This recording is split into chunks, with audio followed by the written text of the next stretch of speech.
Hey guys, welcome back to my channel. My name is Lexi and today we are doing another pick a card.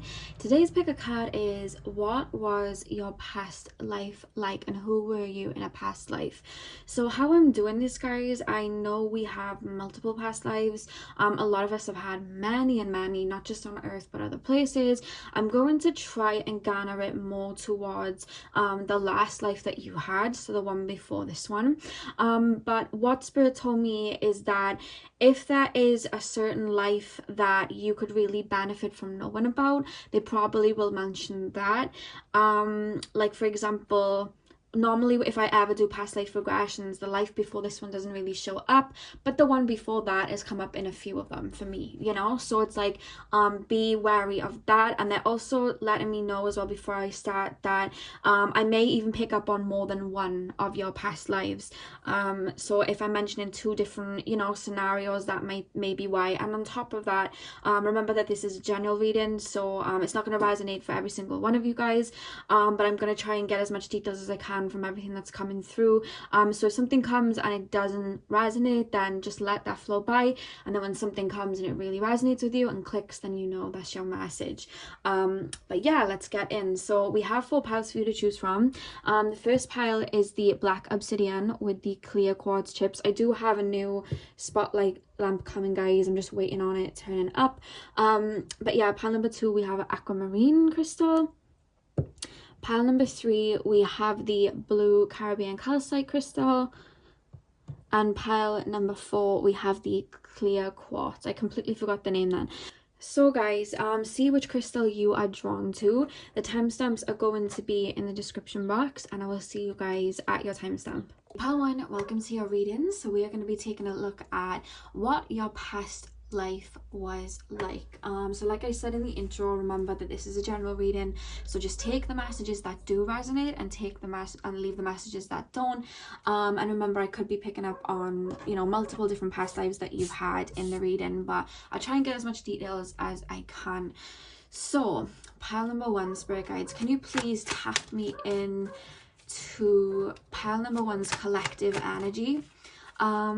I'm being shown like a very white color when I'm tapping into your energy. So I do want to say you are very protected, like you have like strong ancestors and spirit guides around you, and I am being told that you are a very old soul and you've had a lot of lives on Earth. Sometimes we can be old souls and not have a lot of lives on Earth. I'm being told that you have, and I feel like some of your guides are just like people in spirit that come to help you. They are actually people that would have been in past lives with you as well. They come and help you, you know. It could have been like a sibling in a past life, or a best friend in a past life, or a mentor. I actually just shared mentor, so that's something that came up as well. So the first thing that I'm actually being told is that you would have had a life that was very heavy religious. I'm being taken to like Christianity, but I'm also being shown like Buddhism, Hindu. Like there's something where you would have been like very, very religious, had a deep faith in like a higher power, or just really like, you know, proper followed a religion is what I'm being told. So pile number 1. But I feel like you have had a lot of lives like that anyway. I know we're trying to home in on one past life, but they're telling me you would have had a lot of lives that centered around faith, because I feel like you are you're learning to open up your spiritual gifts in your like human side, if that makes sense. And I feel like all of those lives kind of aid you in seeing things in a different light, and like what is, you know, the meaning of life, and like what is a higher power. I do want to apologize for that dog that's barking, guys. It's been doing it basically all morning. I don't know why. The dog just decides to whack whenever I start filming. But yeah, that's what I was picking up. Like I feel like even when you weren't, you know, having any lives in regards to religion, it was, you know, into more spiritual practices, but for some reason they're centering me around a certain life where you would have been heavily religious, or born into like a heavily religious family. But I'm being told, like, I'm being shown like Aquarius energy, like you, it's almost like you're a wanderer. Like I'm being told someone that wants to see more, or like see things with their own eyes. Does that make sense? Like, instead of just like conforming to one religion, it's like, well, what about this? What about that? Because you'd remember like past lives, or you'd remember certain karmic memories from past lives where you did this and you did that, or you may have been shaman, or, you know, anything like that. And I feel like you would remember back to that, and you'd want to kind of like go on your own path, you know. But like, I feel like the family that you were born to would really like try and cocoon you where you were at, and you just wanted to expand your spiritual side and your mind. That's something that's just come out really quickly. So let's see what else comes up. Pile number one, what was their past life like? What was pile number one's past life like? What was pile number one's past life like? Okay, we have the Queen of Swords. Spirit, what was pile number one's past life like? I'm going to lay the cards and then just let the energy flow, because I feel like that'll be easier for me. Pile number one, what was their past life? Yeah, I see something about you like rebelling against like a set of rules, or like what you're supposed to believe in or be doing. Like, I see something like that. Like very headstrong. Pile one. Yeah, look at that. We have the Empress. Pile number one. What was pile number one's past life like? The Emperor. What was pile number one's past life like? We have the Ten of Cups. What was... Oh my god. My cards just ran out. Hang on 2 seconds. They always slide out my hands.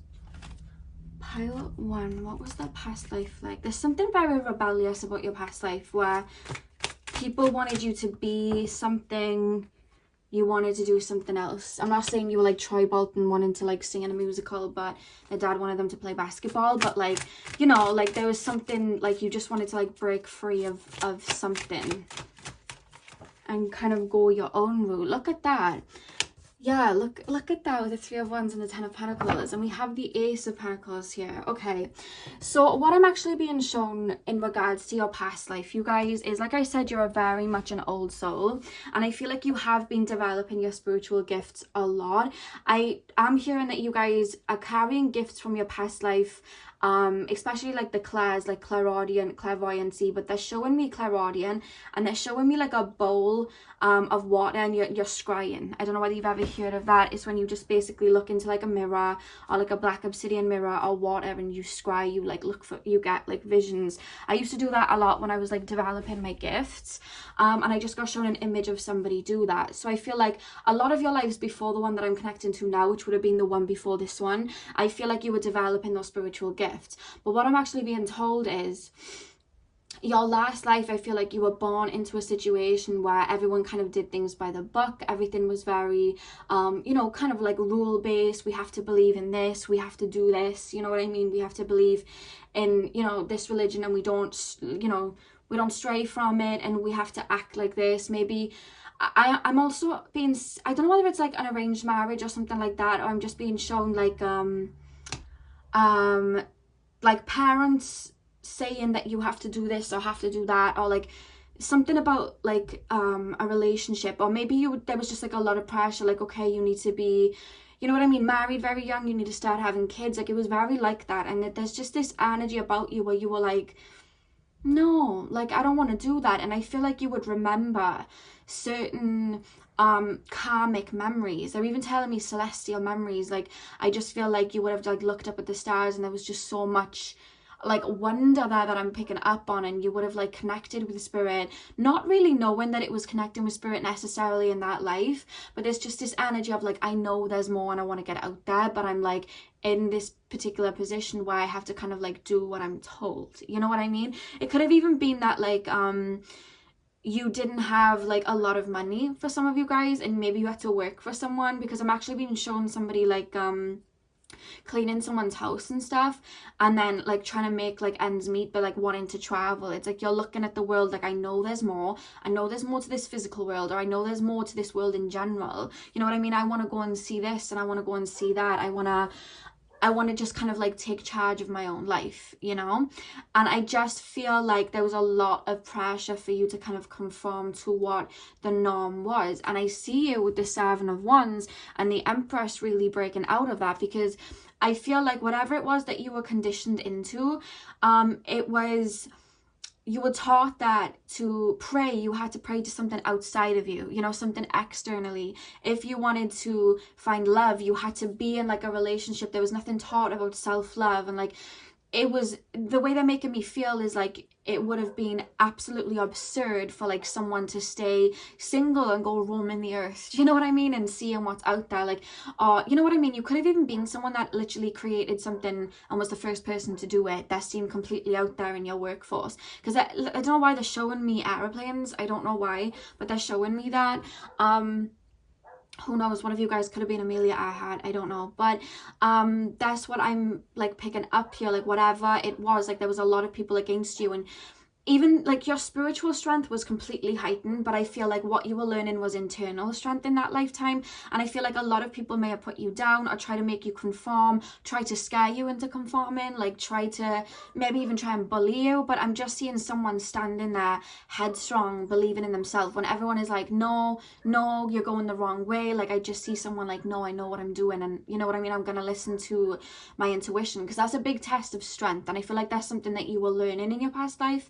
And take this how it resonates, because they're not giving me too many details with this. Like, normally they'll give me a lot of details, but they're telling me to focus more on the theme of what you were learning, because they're saying that this will come as like much needed guidance for you in this life, because it's something that you were learning. They're telling me it's like unfinished business, like you were learning it in that life, but I'm hearing you are also learning it in this life as well, to like stand in your own power and who you are. But they're telling me you're learning it in a different way in this lifetime, so take that as it resonates. But that's what they're showing me. And I, like I said, I feel like maybe, you know, the people around you or the society you were in was like, okay, you know, you have to be married before you're 20, and you need to have kids, and you need to have this house, because that's what I'm being shown here. And you were like very discerning towards that. Like, you were like, well, why should I even like conform to that as like being success and making me happy, when I know that won't make me happy? And why does everybody blindly follow this? Like, I don't want to do that. I just shared I want to fly. Like, I don't know why I just shared that. Again, it's tied in with airplanes, I don't know, but that came up. But I just I'm hearing like you just wanted to wander, you know, you just wanted to wander, you wanted to create, or you just wanted to be independent instead of having to rely on somebody else, or, you know, a certain type of job to bring in ends meet. Like, you wanted to push the boat out, and your intuition and your, you know, your soul was guiding you there, and you had to listen to your soul, because you know that saying I love to say, walk with faith, not by sight. In the society that you were in, it actually looked impossible to do something that you did end up doing, because we have the Three of Wands and the Ten of Pentacles. So it's like you knew that your happiness laid beyond maybe the town you were in, or, you know, the life that had already been set up for you, or a certain relationship people may have been trying to push you in. Like, you were like, no, I need to listen to my heart. And there was something about taking a leap of faith and going and doing what it was that you needed to do. And they're telling me you did something very brave. They're not like mentioning it too much. They just mentioned the like suffragettes. They did mention that. That just came up. So you could have been around that time, but there was something where you stood up for certain causes, you know what I mean? And I'm being told like it ended up being like you led people, you inspired people to start breaking free from certain molds. Like, I feel like you were, I wouldn't say you were famous, but I feel like you were well respected where you went, and you told your story and people listened. Like, that's how they're making me feel. I'm literally seeing someone like, you know, go wherever the wind takes them and telling their story. And I feel like it made you very happy, but you believe that your abundance came from within, and that's what happened. And I feel like your story in your past life before this one was very rags to riches. Like, you came from nothing and you turned it into something. And I feel like you're going to follow a similar theme in this lifetime, because as far as your spiritual gifts, I'm being told that there isn't much like to necessarily learn from this life. It's more internally, because I'm being told that your spiritual gifts are very much up to par. It's just a case of you unraveling them as time goes on. You know, you may think, but wait, I've never even had psychic visions, surely like I need to learn psychic visions. Spirit are telling me you already learned that in a past life, but it's going to unravel in divine timing, because you're removing blockages and whatnot so that you can do whatever you need to do in this lifetime, which is kind of similar to this, they're telling me. But they're telling me that this is the life they wanted to mention to you, because this is where you're going to get a lot of inspiration from, because you did it before. And that strength, if you guys are very rebellious and you guys don't like to be silenced and whatnot, they're telling me you're remembering it from your past life. And remember that when we have a past life, there's no such thing as like even past or future, you know what I mean? It's all happening now, you know, time isn't linear. So that energy of that quote unquote past life, you can call on that to help guide you, you know. That's what they're mentioning here, because you had a lot of strength in that life to go after what you want with the Ace of Pentacles. Now I'm going to pull oracle cards to see what else we can get. I actually have quite a few oracle cards, because I knew this was going to be a more like open reading. Look at that, the two cards are at the back, Five of Pentacles and King of Pentacles. You literally went from that to that. Like, you became the leader of your own destiny, is what Spirit is saying. Like, you know, you didn't let anyone tell you no. It was like, I'm going to do this and I'm going to stand in my own truth. That's what I'm being told. You may even get upset in this lifetime when people try to have a hold over you, and you may have had a childhood where people did have a hold over you, which again was like that being challenged again. And I'm also being told that you may have even, because I feel like in your past life you were actually very confident, and I feel like when anyone told you like no or whatever, like you were very, do not speak to me like that, like I said what I said. You had that energy in a past life. You had a very like Aries rising, Leo rising type of energy. You like, I said what I said. But in this lifetime they're making me feel that it's more so maybe you had people take your light from you, or you had people make you feel insecure so that you didn't have the strength to actually say and stand up for yourself. And that's something that you're removing blockages from and overcoming in this lifetime. Do you know what I mean? Like, you went through it, but now you're learning it in a different way. I've noticed that with past lives, we'll go through the same scenarios sometimes, but like maybe we'll be learning it on a more emotional level, you know, or maybe we'll be learning it on a more physical level. But what I'm being told in this particular life that you're in right now while you're watching, I'm hearing that your spiritual gifts are more at hand to you. Like, you have learned a lot more about them, or they've unraveled a lot quicker than in this life. Because that's, you know, we have things that go against us, but we have things that aid us. In this life you had the confidence and like, I said what I said, you know. You were very like, you were kind of ruled by Mars, it feels, in that life. But it was just, like listening to your intuition. That was the kind of quest. Whereas here it's more, you know, your intuition's right, but it's just like believing in yourself sometimes. And that's why they want you to remember this life or what you did in that life. So I'm pulling some oracle cards now. We'll see what else comes up. So wait, I don't know, I'm gonna shuffle these cards first actually, because I feel like they'll get a little bit more into detail. So can you show me the themes of pile number one's past life, please, Spirit? Can you show me the themes? Yeah, oh my god, look at that, imprisonment. Like, you literally felt stuck. That's the way it's making me feel. You felt stuck, like there was something wedged on top of you and ruling you until you took your own life into your own hands. You know what I mean? You broke free of that. That's what I'm hearing. Wow, I love how that card literally just flopped out. I don't necessarily feel like a lot of you guys did get imprisoned for speaking out.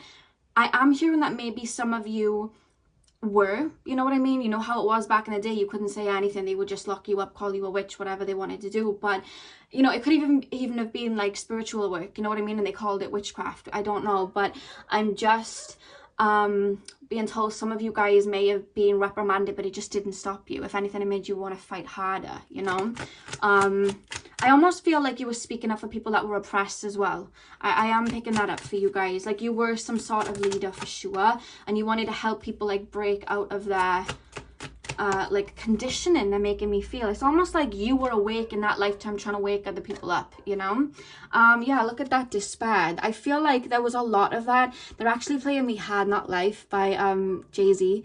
That's what they're playing me. I just feel like your life that I feel that the people were trying to keep you in was poverty, you know what I mean? It was just not it wasn't fun, it was mundane. It didn't, you know, there was no prosperity there, but you had this Empress energy within you, and you were like, I know I can get to this 10 of Pentacles if I can just break out of this mold. I don't want to be stuck here, you know. I'm actually seeing someone writing like a book, or like writing like letters.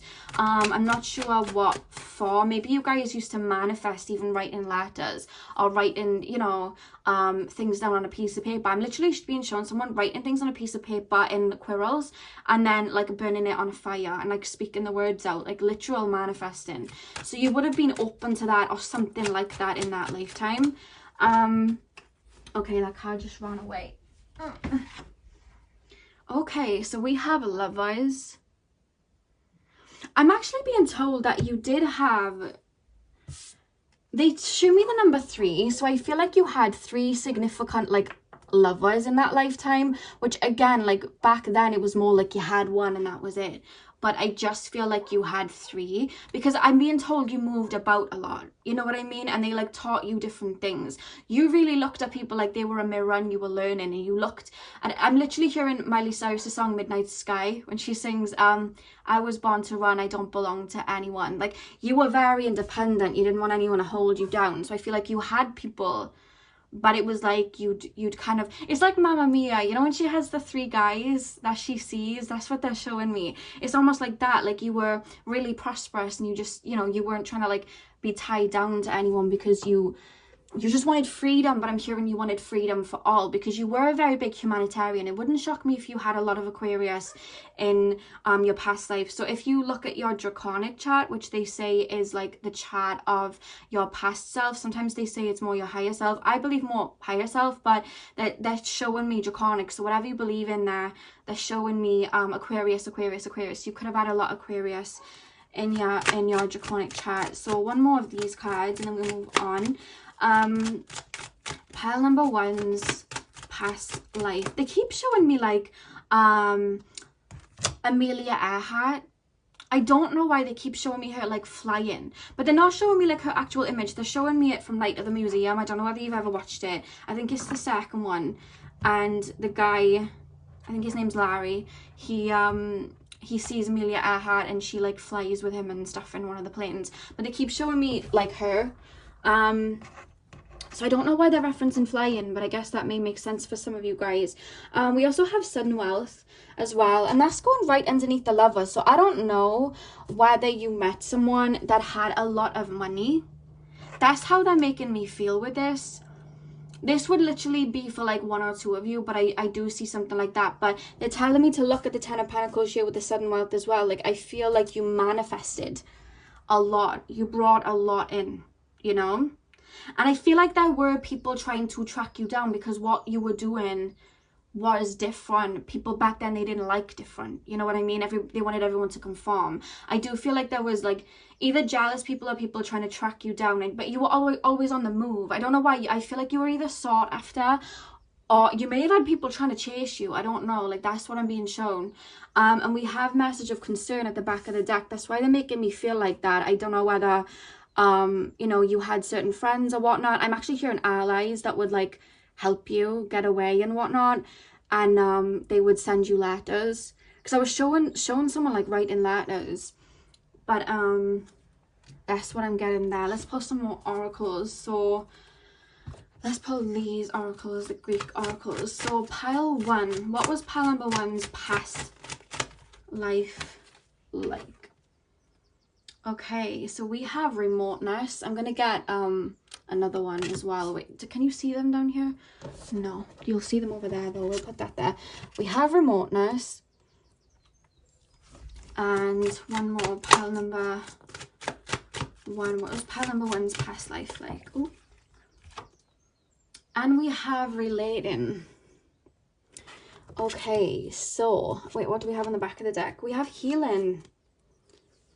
We have healing at the back of the deck. I don't know whether like in your past life you like you know, kind of like Dr. Sebi, he created like cures for a lot of diseases, and he did it herbally. And then obviously a lot of people were like, you know, at him because I guess the pharmaceutical business, you know, that makes a lot of money. I guess everyone kind of came against him. Something like that, you guys, where you did something that was helping others. It was almost like you were some sort of Robin Hood, you know? And it was like people were out for you because it was like too much money going to people, too much light going to people, you know? That's what I'm being shown. With remoteness, I just feel like, you know, when you were running towards these goals and you were like, you know, running towards that abundance and chasing the sun, I feel like you knew spirit was around you. Like I'm seeing you like contact spirit, or just I'm actually hearing you say otherworldly beings. Like I just heard that saying otherworldly beings. So you saw it like that, and you know, like I said, I saw you guys looking up at the stars and be like, I know there's more out there. It's pretty much like the energy here of Uranus here, if you can see. But you know, Uranus is ruled by Aquarius. We have that energy there, so you knew, you know what I mean? You knew there was more.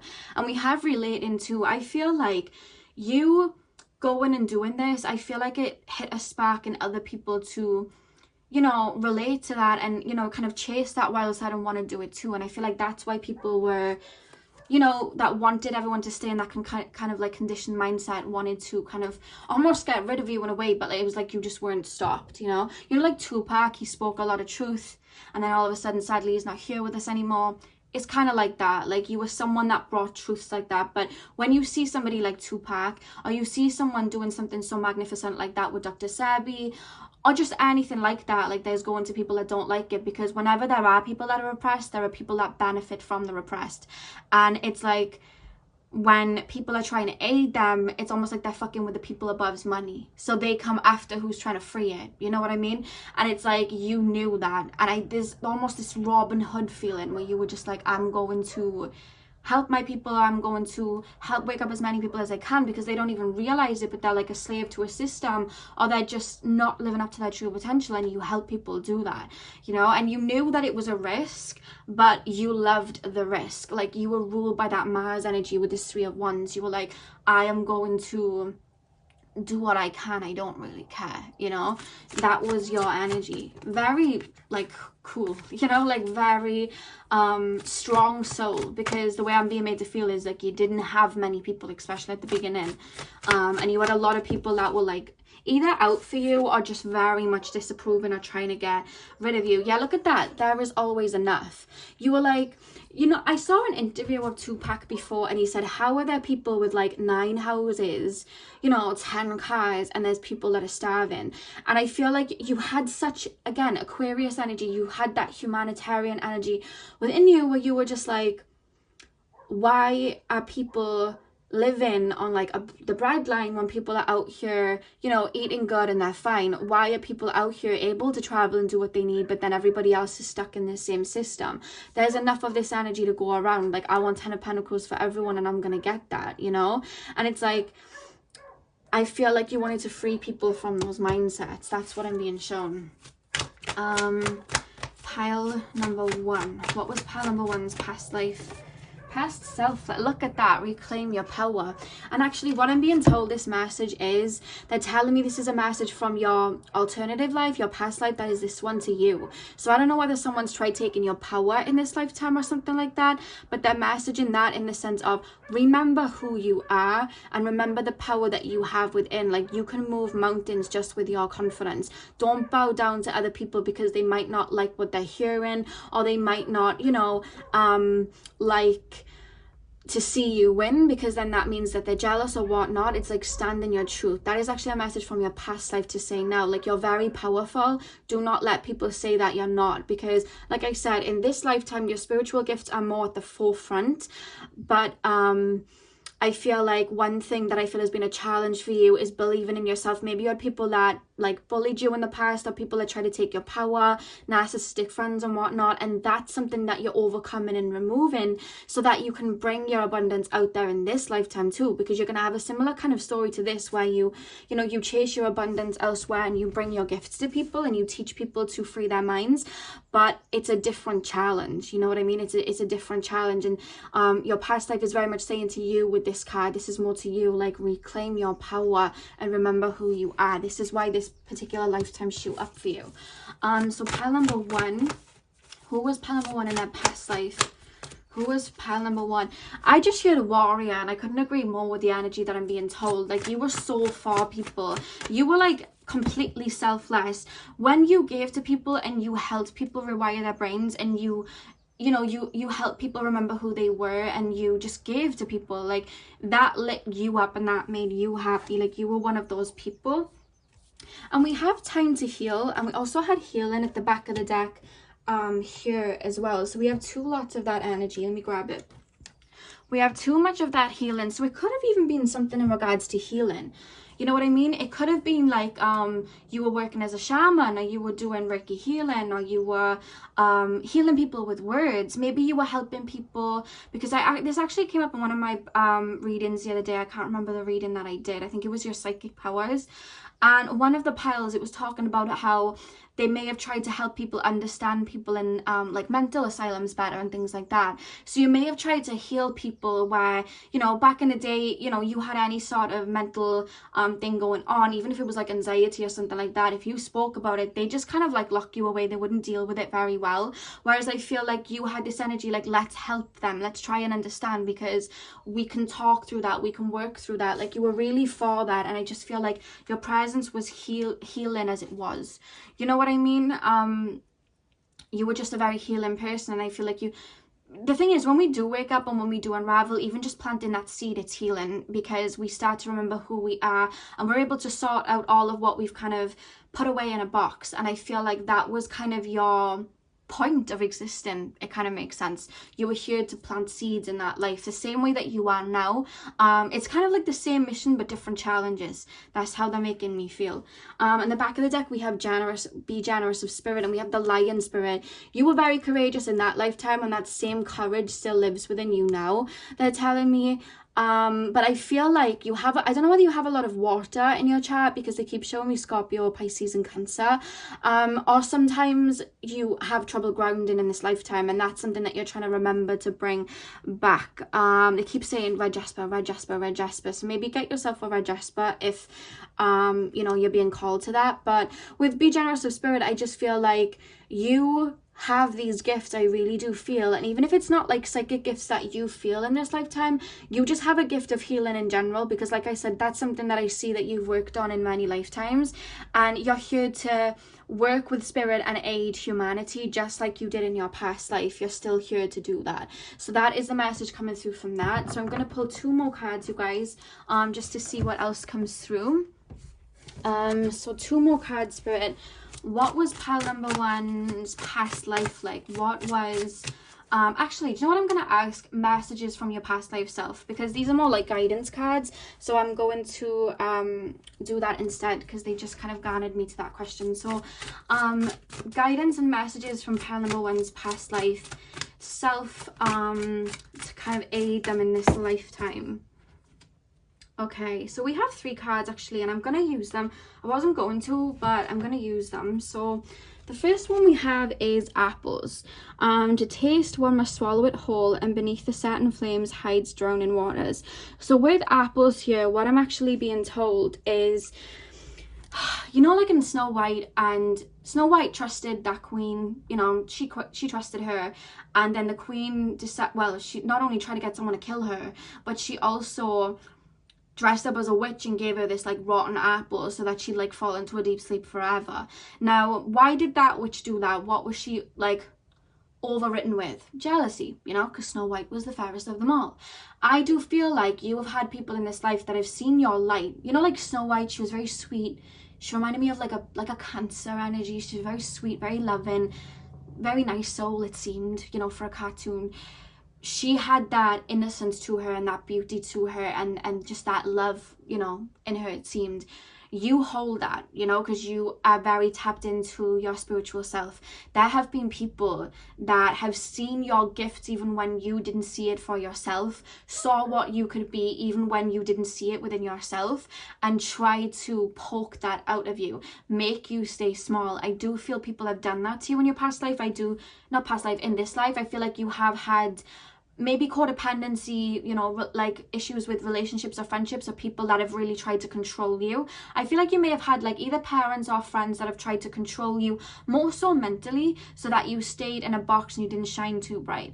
And I feel like your past life self is saying, you know, watch the apples that people give you. And by that I mean, when people are trying to come into your life, or people are even giving compliments, like, I'm not saying be discerning with everybody, like, feel like you can really read people, but there's just an energy here, like, be careful, because you shine so bright, other people want to take, whether that's copying from you. I feel like you've dealt with that, whether that is making you feel small, or just kind of like maybe like going behind your back. I feel like you've dealt with. And even though I feel like you've been learning discernment, that's a big lesson you've been learning in this lifetime, your past life self is saying, like, just be wary of, like, what they're telling me is, you're already intuitive. When you feel like a hunch, make sure that you are protecting yourself like that, and strap up on your boundaries, because if you have boundaries, no one can really, you know, sink the ship, you know, if you're doing all the precautions to make sure the water doesn't get in.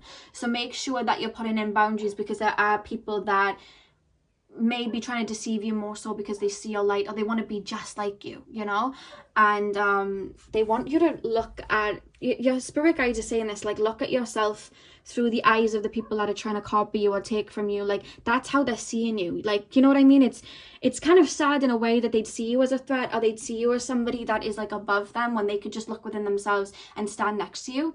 But they're not, because they don't see that within themselves. So of course we want them to see that within themselves, but it's like, they're almost telling me to tell you to flip it like a compliment. Maybe it's upset you in the past, but they're telling you to flip it like a compliment, like, wow, I'm powerful, you know. They want you to look at it like that, because you are very powerful, okay? I mean, look at your past life, guys. You're a very powerful person. We then had the dark moon. In the dark of your heart lives new breath, waiting for you to release its ghost. I feel like just that energy, and it's coming into the Panther spirit as well, of reclaim your power. I feel like there's just this rebellious energy within you, like, coming to the surface, to, you know, the minute you tap into your courageous energy and, you know, just reclaiming your power and knowing who you are. It's almost like you're going to go through this rebirth, whether you've already done it, you've already gone through that ascension, because it's going to be more of an ascension when it happens, or you're yet to go through it, but there's just this unraveling where you realize your power and you just move mountains like before. Like I said, you're doing the same things, but it was just different challenges. But the more that you put in boundaries and love yourself and look within and see that power within you, is when you're going to be able to tap into the energy of your past life. And the next card we had was grief. It is but a mere glimpse of nothingness, hidden away deep within the chambers of your mourning, in the red clover's birth and lost illusion. Yeah, so I feel like sometimes I really do want to say, guys, I feel like you have been through people, like, you've had to deal with people that have really just tried to take your light. It's coming through as family members, friends, relationships. Like, you've just had that, and I just feel like you came into life so open and loving and sweet, and I feel like people just took from you. But like I'm being told, that was your new challenge.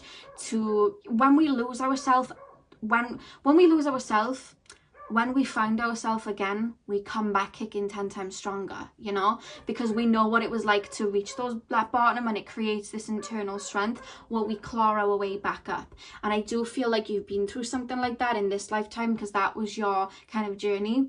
You know, when we're old souls, we usually go through a bit of a harder journey, but just know that you are this lion.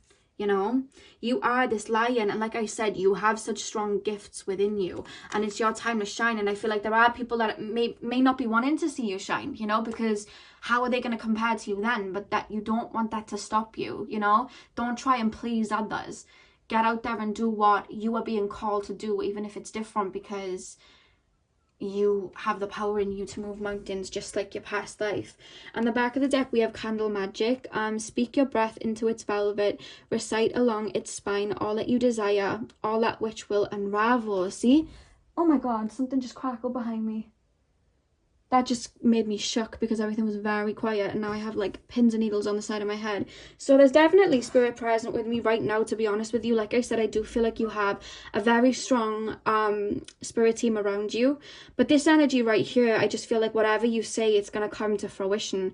But you've had to be detangling wounds and, you know, doubts from your mindset to be able to bring it in. And that's what you've been doing. And you're going to do it, because the card behind that, again, we had healing down there. We had where was healing for that time to heal.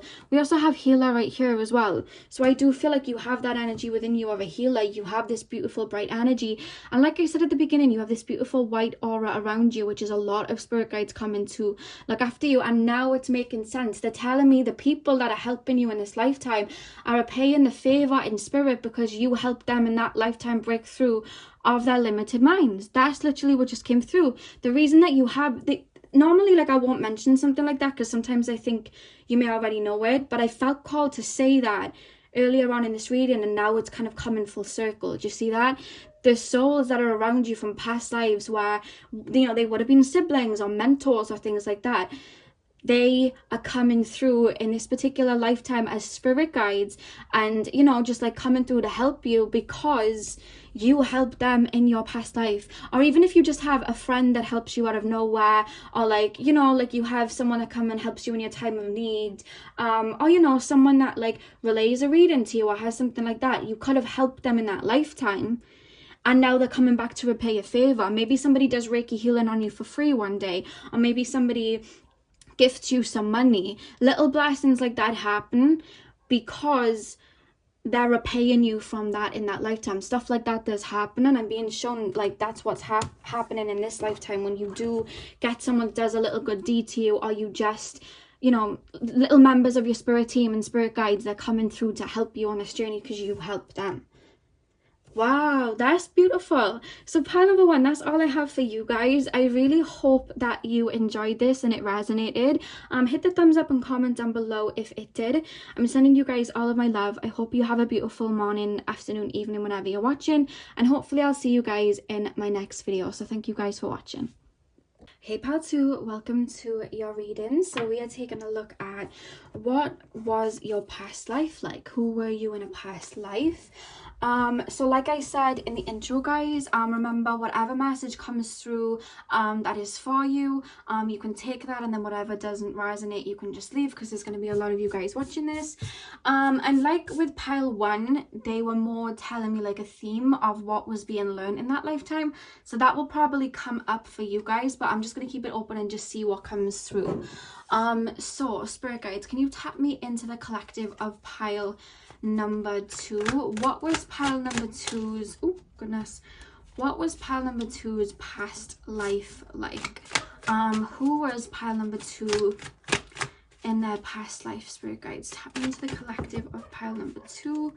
I'm gonna lay the tarot before I go. Okay, we have the 3 of Swords to begin.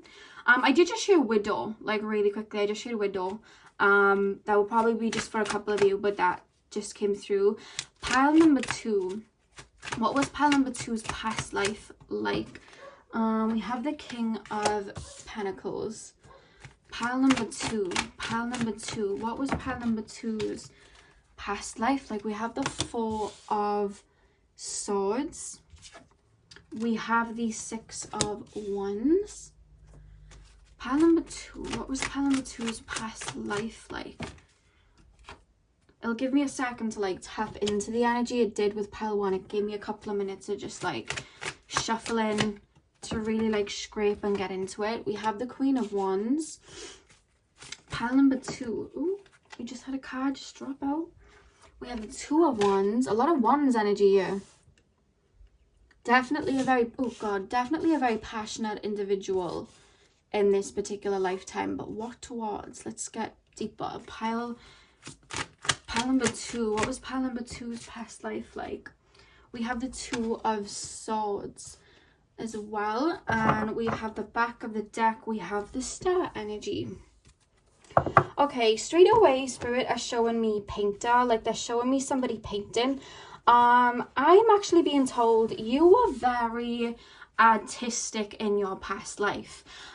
Very artistic. I do feel you had psychic vision because they're mentioning psychic vision to me, but they're taking me to Pisces elements, but they're taking me to the art. I feel like, you know, like Van Gogh and people like that, like they're taking me there. I'm being shown somebody painting, somebody drawing. I'm literally just being shown somebody like drawing paintings of like kings and queens and, you know, people like that. You know, you see the portraits of like Henry VIII and whatnot. I'm being shown paintings and things of princesses and just people in general. And I'm being, it's all different types. I'm being shown painting, and then I'm being shown sketching with, oh, what's it called? Charcoal. They're saying charcoal, like painting with that. And like, I'm just, again, like they're showing me like water, something's being done in water, but it's art. I don't even know what that is. I don't know whether it's like watercolors, but there's like cups of water or something being chucked at like paper with paint. I've never seen that or heard of that in my life, but that is what's happening.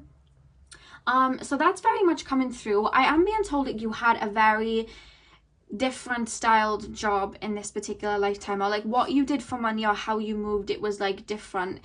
You know, like back then people worked in, you know, I don't even know what people worked in, because they're taking me from the like where are you taking me? 1500s, they're taking me to the 1800s for you guys. So whether that was not last life but the life before that one, they're taking me there. 1500s to like 1800s. And I don't know what people even did for jobs back then, to be honest with you. I haven't really like looked into it, but whatever it is, that I'm being made to feel like what you did was just like different to the norm. But I'm being told that you were very well respected. Something about a hand.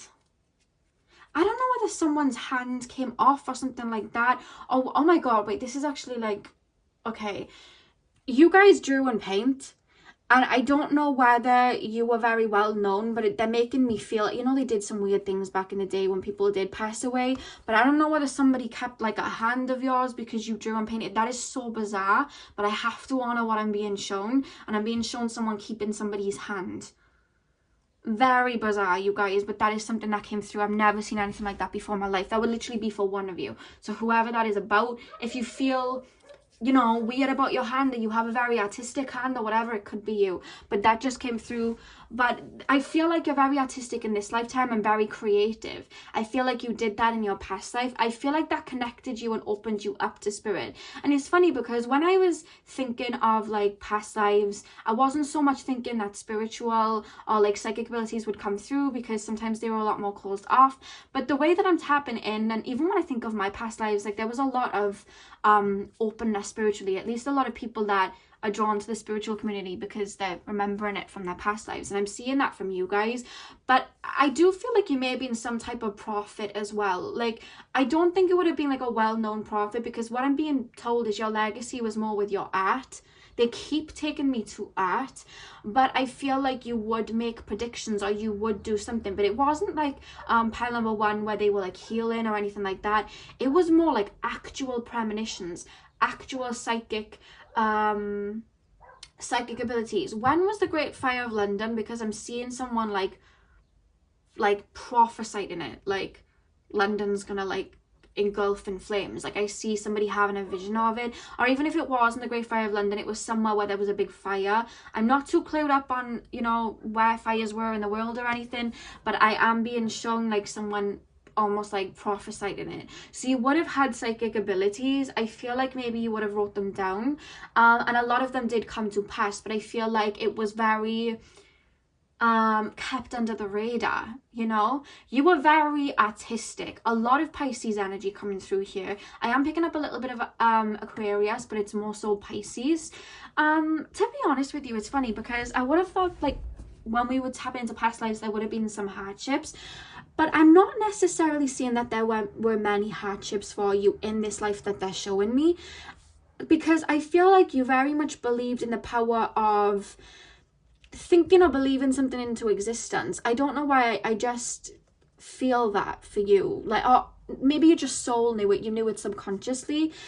I do feel though you were a bit of a lone wolf, and with the Three of Swords and the King of Pentacles, I'm not saying, I don't feel like you chased money and like left your family to go chase money, but I feel like that may have been the view of you from a family lens back in that life, because I feel like you hitched the road, or you went about and did what you wanted, and there was more focus on your work or your art or whatever what it could have been, like writing or drawing, you know, you could have been like a Charles Dickens or William Shakespeare or something like that. They're telling me the art doesn't just have to be drawing pictures. If you love writing stories, if you love, you know, fiction, movies, you know, things like that, it's all tying into this life where you would have, you know, created other worlds, whether it was through art and painting or whether it was through plays. You know, back then we didn't have movies. I feel like in this lifetime I may have manifested through movies or whatever, but in the past it was like you were drawing, you were writing, and creating movies from there, and you'd have visions and you'd write it down, and sometimes you'd even create like futuristic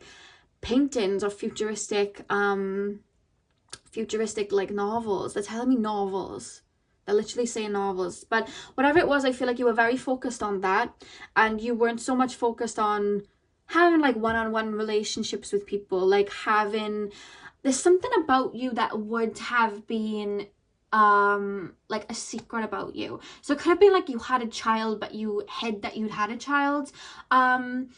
I know back in the day, if someone, you know, like if someone was, you know, male and liked other males, or female and liked other females, I know back in the day they would keep that secret. So I don't know whether it was that, but there was something about keeping something secret. It could have even been your psychic gifts, actually, because if we're thinking of it, the 1500s to the 1800s, I can't remember when the Salem witch trials were, and I was reading up on them the other day and I can't remember when it was. It might have actually been the 1400s, but there is like a worry of that. Like I said, it would have been kept under the radar, so there is a worry about that. It could have been that. But you were very much like a lone wolf. I don't feel like you trusted many people. I keep being taken to like an animal being a companion. They're showing me like a little black dog back then, and like a cat. It was something like that. It would have been like your little familiar, like it would have been your animal that you'd keep around you, because I just feel like you didn't really blend in or fit in with people around you. You'd rather just like do your work and leave. But I feel like you just felt very alienated to other people. With the Three of Swords, like I said, there may have been family members that wanted you to stay, but you just didn't feel like you fit in or something like that. I don't feel like there was a lot of emphasis around family or anything in that lifetime. And when they're mentioning that to me, they're saying that in this lifetime there's more of an emphasis on family, because you're learning to, I don't know why, you may have like a Cancer North Node, Capricorn South Node. You may have that, because there is like an emphasis of being able to balance that out, or pouring energy into your loved ones, or, you know what I mean, being more of service to people in this lifetime. I don't know why. Because in that lifetime you were just very like, I want to channel this and I want to do me, you know, that's how it's coming through. Four of Swords and Six of Wands. You know what I'm feeling though, in that lifetime I feel like you may have struggled with mental health, and the reason I'm saying that is because the way I'm being made to feel is you just didn't feel like you fitted in. I don't know whether this is Van Gogh that I'm channeling here. One of you guys was Van Gogh. Maybe if someone here has been very, very drawn to Van Gogh, it could be very possible that you were that person in your past life, because this feels similar to that. But it's just this energy of, I don't fit in. I don't even like being here. Like it was like you were too futuristic for where you were at. Does that make sense? Like you were too futuristic. You just didn't feel like you fit in. People saw you as this Six of Wands. You know, you were this great person. I feel like you were very well known. I don't know when Napoleon was around, but they're referencing Napoleon. I don't know why. I don't feel, it's not that you were Napoleon. It's more so that maybe he reached out to, I don't know, like there's some sort of link to Napoleon here. Maybe it was around that time. But I feel like a lot of people like praised you, and I feel like you didn't even do your work to be praised. It was just like, this is what keeps me here. Like, this is what keeps me sane. Like, doing this artwork and doing what I'm doing, it's what kind of makes me feel happy, because the world that you were in, it was like you were out of time. You know, you were just out of time.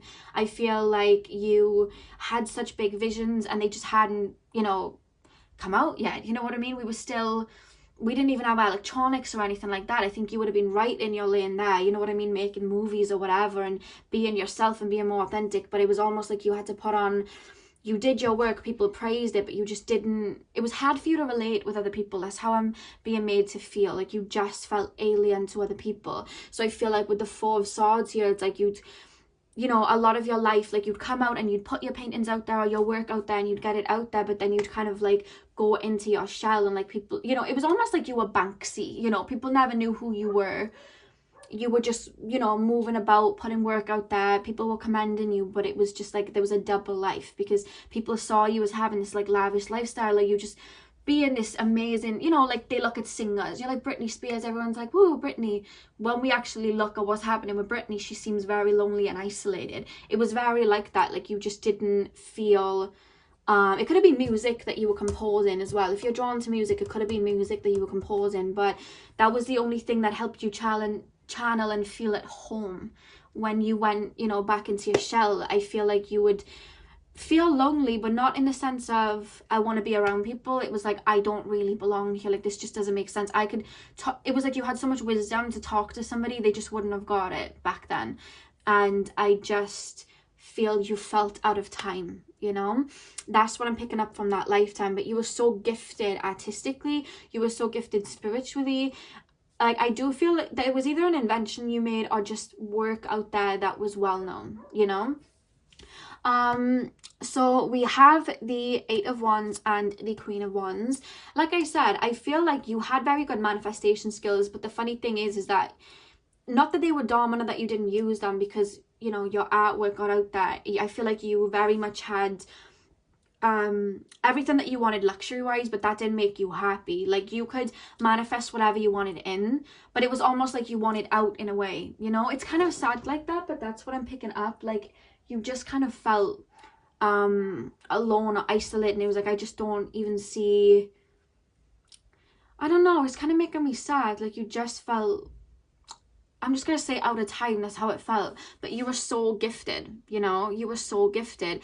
And I don't think that you realized in that lifetime the love that was being sent to you. That's how it's being made to feel. Like people really admired you, people really had love for you, like you inspired a lot of people, and that was why you came to earth to do that. But you didn't see it while you were here, you know, while you were on earth in that time. And then after you passed, I feel like you saw it and you were like, wow.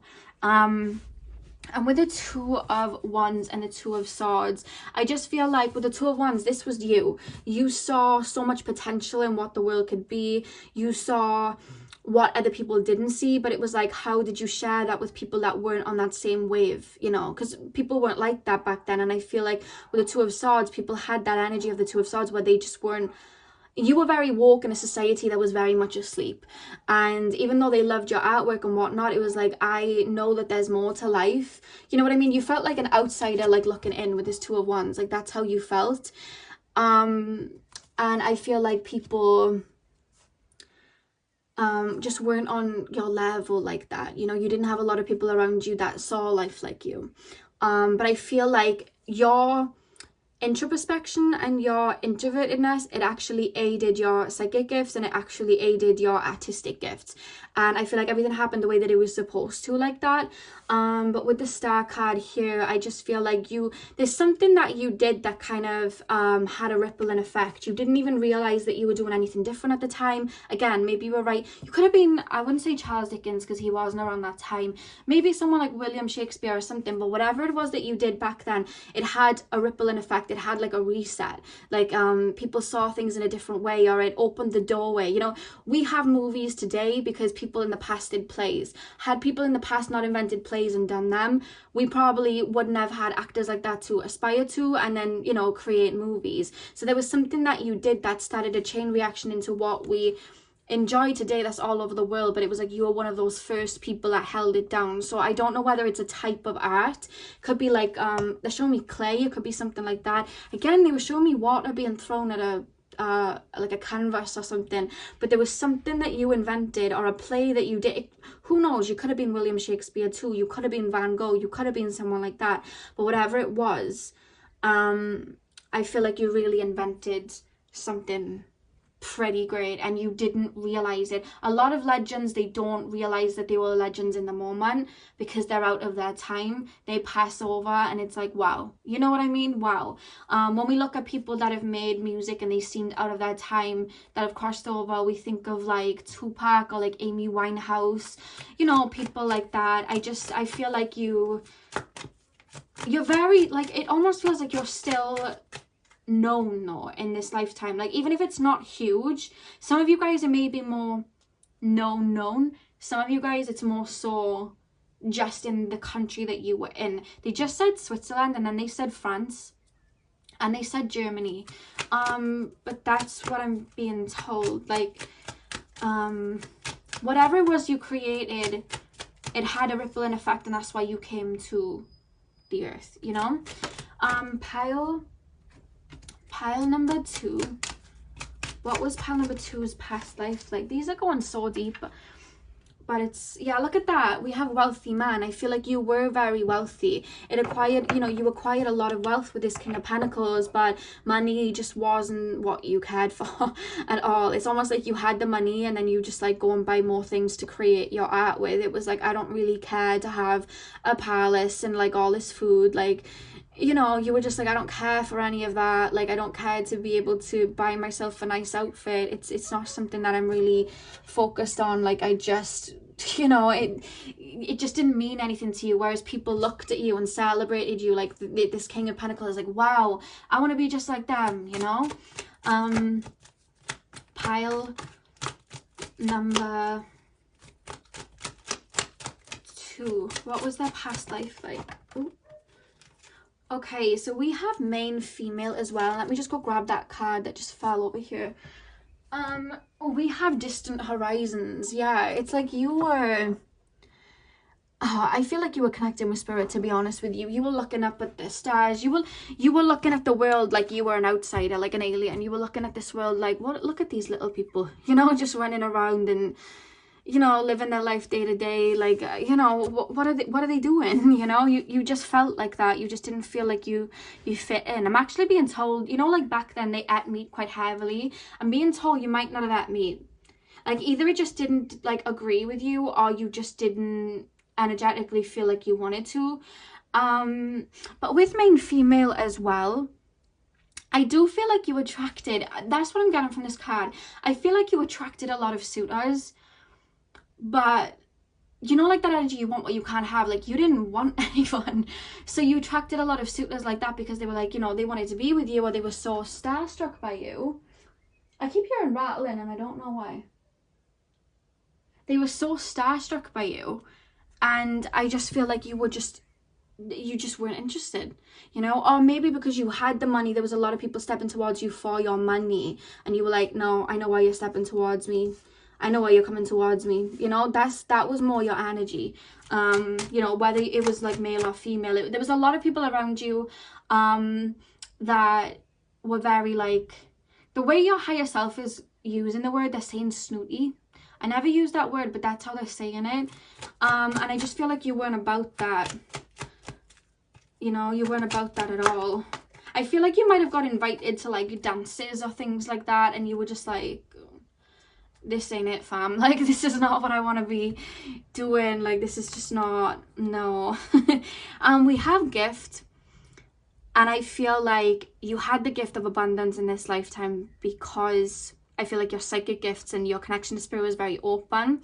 So they're telling me you were very gifted, and I just feel like that brought you a lot of abundance, but it was just like, I feel like I'm a long way from home. So whatever I'm even being given, it just doesn't really mean much to me in this, you know, like in this lifetime. Like, I just want to feel at home, you know. And I feel like the reason that you painted or you did this form of art or, you know, creativity was to feel at home. That's why you did it. And we have the sudden wealth card. You would have, like, I feel like you would have started off quite poor and then just started doing your work thinking it was nothing, and then it just started making you money. And I feel like you made more money than you, not so much that you could handle, because it didn't get to your head or anything, but it was like, it was almost like you looked at it like, what's the point? Like, what? Like, you know, like you almost felt like that. I feel like I'm actually being told you may have given stuff away to like charities and stuff, or given to others. I do feel you may have done that, but maybe that's why you were praised. But I just feel like it didn't mean anything to you. You know, it didn't fill you up the way that everyone else you thought would have been filled up by it, if that makes sense. Pile 2. Yeah, I'm literally being shown someone in a candlelit room drawing sketches of like someone in their finery. You know, like when Jack draws Rose in Titanic. I'm being shown that scene. So I feel like you would have drawn. What does this card say? Oh yeah, I didn't know what it said then. It says Aries, obviously Aries, warmongering. I was like, what does that say? I thought it said Wahlberg. I was like, wait, what? So we have that. I'll get one more card and then we'll get into it. Why am I fiddling with the cards? Pile number 2. What was pile number 2's past life like? And like I said with pile number 1 as well, you guys, when I'm being shown certain lives, it could be that this one happened a while ago, but they're telling me to mention this particular lifetime because it will aid you right now. So if you are drawn to anything artistic, or if you've been drawn to anything from the past that was very artistic, or doing something that is inventing something new, you did it in the past, and this is probably an energy to keep going with it, you know. But I feel like in this lifetime that you have now, it's almost like you're opening up to other people being on your path. This lifetime was very much lone wolf, but I'm going to reach success. In this lifetime, I'm hearing that you're opening up to bringing people on your path. Like I said, I feel like you may have South Node, Capricorn, North Node, Cancer. I am picking up a bit of that. We also have Iris messages. Straight away with Iris messages, I do want to say, you guys, like, you did receive abundance. You did receive, like, your answers, like your prayers answered. You did receive you know, visions of what can happen in the future. Like, you saw that, you did receive that. Anytime you called out to spirit in that lifetime, they showed up, because, you know, you didn't have anything to distract you, like TVs and all of that. Like, it was just you. And like I said, you were very much in your solitude in this lifetime, so it was so easy for spirit to connect with you. And with warmongering, we have Arise over there. Like, I just feel like you may have even predicted certain things that happen. I don't know why I just shared Battle of the Hastings. That was all the way back in 1066, but I just shared Battle of the Hastings, so maybe some of the timing could be a little bit further back again. But I'm just being told that, like, certain wars that may have happened, you know, certain things that may have happened, you may have predicted them too, because it's come underneath, it's come on top of messages here. So I feel like spirit would kind of guide you like that, or warn you, or let you know of things. And we have carelessness at the back of the deck. Like I said, I'm not saying you were selfish in that lifetime, it wasn't that at all, but you thought about your art and nothing else. Like, you didn't connect your emotions as well in that lifetime, or you just had a hard time tapping into them. Not out of coldness, it was just because, if anything, you felt Pisces, you felt so watery. Maybe it was just too much. Maybe you had Aquarius here and there, and it was more so you cared about humanity as a whole instead of just your, individual relationships with others. But whatever the case, it was like maybe some people, and again, it was more so the closer people to you, because they keep bringing me back to family. They may have saw you as being very careless because you just kind of like moved on and did what you needed to do, but you were following your intuition. And I do feel in that lifetime you were supposed to be introverted for a lot of your thing. They keep showing me a little ginger cat. I swear you had a little animal with you, because you liked animals in that lifetime, I'm being told. You had a love, it was like you could connect with animals in that lifetime. It was like, you get me, Pile number 2, spirit, what were they like in their past life? Who were they in their past life? Yeah, we have bring a gentle touch. This is the thing about you.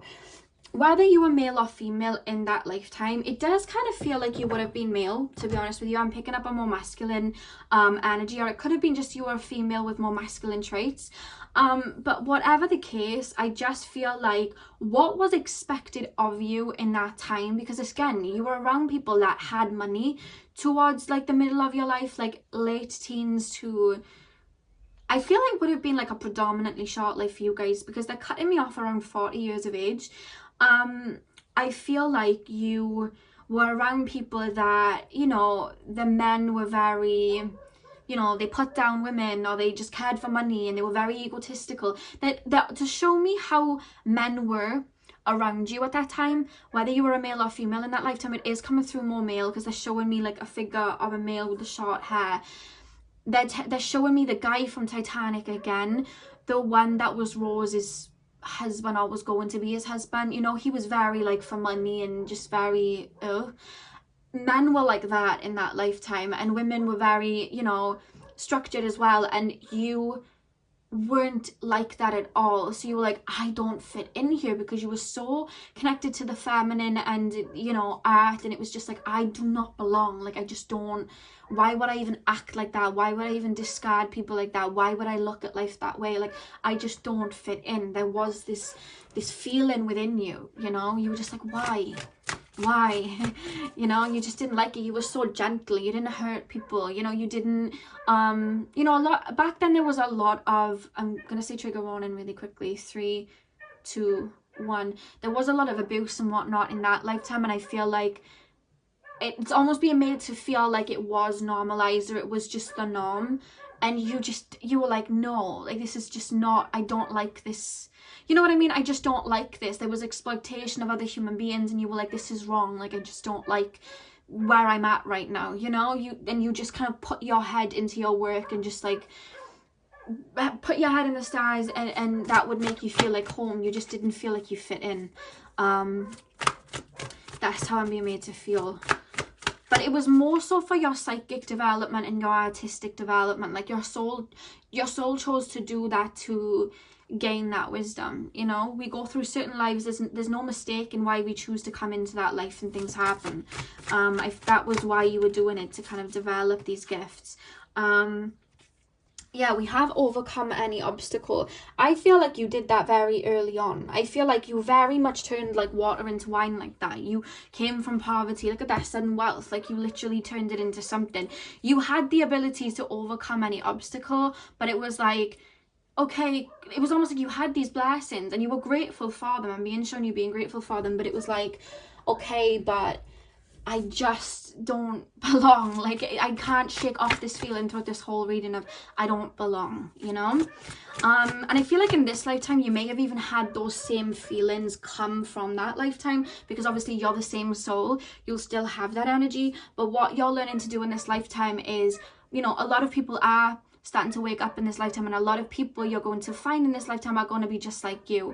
And there's this energy of like sharing what you're doing, or sharing your work, because people are going to bat for you, and people are going to be for you, and you're going to be able to hold on really deep conversations with people, and you're going to be like, wow, you know, like it's going to be they're going to make you feel at home where you're at, and you're going to have a more, it feels connected human experience in this lifetime than you did the one before, is what I'm being told. Pile number 2, sorry for the dog barking, guys. Pile number 2, what was pile number 2's past life like? Who was pile number 2 in their past life? Oh my god, look at that. The electric eel spirit, bring your ideas to life, which is literally what you did. You literally took a vision from your brain, you put it in art. You know, you took a story in your mind and you wrote a book on it. You wrote a novel. You wrote a play. You know, you had an idea that was so absurd, and you invented that creation that other people could use. And you have that same energy in this lifetime, I'm being told. You would have worn glasses, I think, in that lifetime. I don't know whether it's like, you know, them circle things you stick on the eye. I don't know why. There's something about glasses, or something about being able to see. I don't know. And you know, I said I was seeing a ginger cat. You know, I said, oh, I'm seeing a ginger cat, with someone as a ginger cat at the back of the deck. And look at it, it has wings on it. So it's like and this is the spirit animal deck.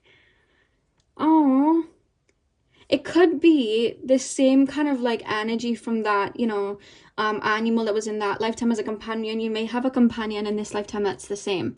Could even be in, you know, in the manifestation of a ginger cat. It could be, I'm being taken to little birds. You know, it could be a dog, it could be anything. They're telling me, they're actually showing me a snake if anyone has a pet snake. But Yeah, I feel like you still have that connection with animals, and you do have an animal. It's kind of like your little companion in this life too. I love that. I was seeing the ginger cat and it's right at the back. And we have claim your independence. You were very independent. You relied on nobody, like literally nobody. And I feel like that's more so a message from your past life to this one, to claim that independence and get what is in your visions out there. You know, whatever it is that's come to mind when I was doing this, whatever, you know, artistic thing. And it doesn't even have to be artistic, like, you know, in the sense of, oh, I'm writing a book. It could be making a YouTube channel. It could be creating your own movies. It could be being an actor, a singer on a stage, being able to bring that to life, being able to bring a character to life. It could be designing clothes, making fashion. You know, it could be inventing new things that haven't been done yet. It could be, you know, opening a store and selling all types of ornaments and whatnot. It could be anything like that. That's what they're making me feel. So I'm going to pull 3 cards, which is basically going to be guidance from your past self. Because these cards are more like guidance cards. So I'm going to be seeing what messages your past life self has for you. So pile number 2. What guidance does pile number 2's past life self have? Okay, that literally shot out. So, okay, we have transformation. So it says, like 1,000 storms held in a hand, soft against the winds, there is change arising from deep within. So the message here is, you moved mountains in that lifetime. You believed in something, you tapped into that energy, and you brought it to life. And they're telling you to tap into that courage and really bring that to life, because do you see how she has that energy in her hands? I feel like you still hold on to that very energetic gift where you're able to, I don't know whether it's spell work or whether it is just manifesting, but they're saying that you have the power in your hands to shape your own destiny, just like you did in your other life.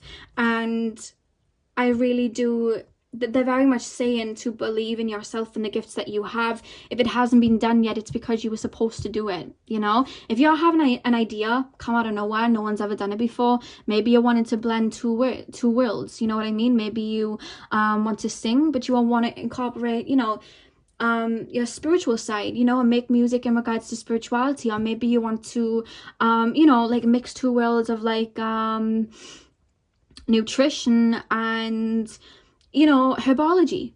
Whatever it is that you're thinking of that is just different, I feel like you're very much here to do that, because that's why you came, just like you heard the calling before and you came, you know.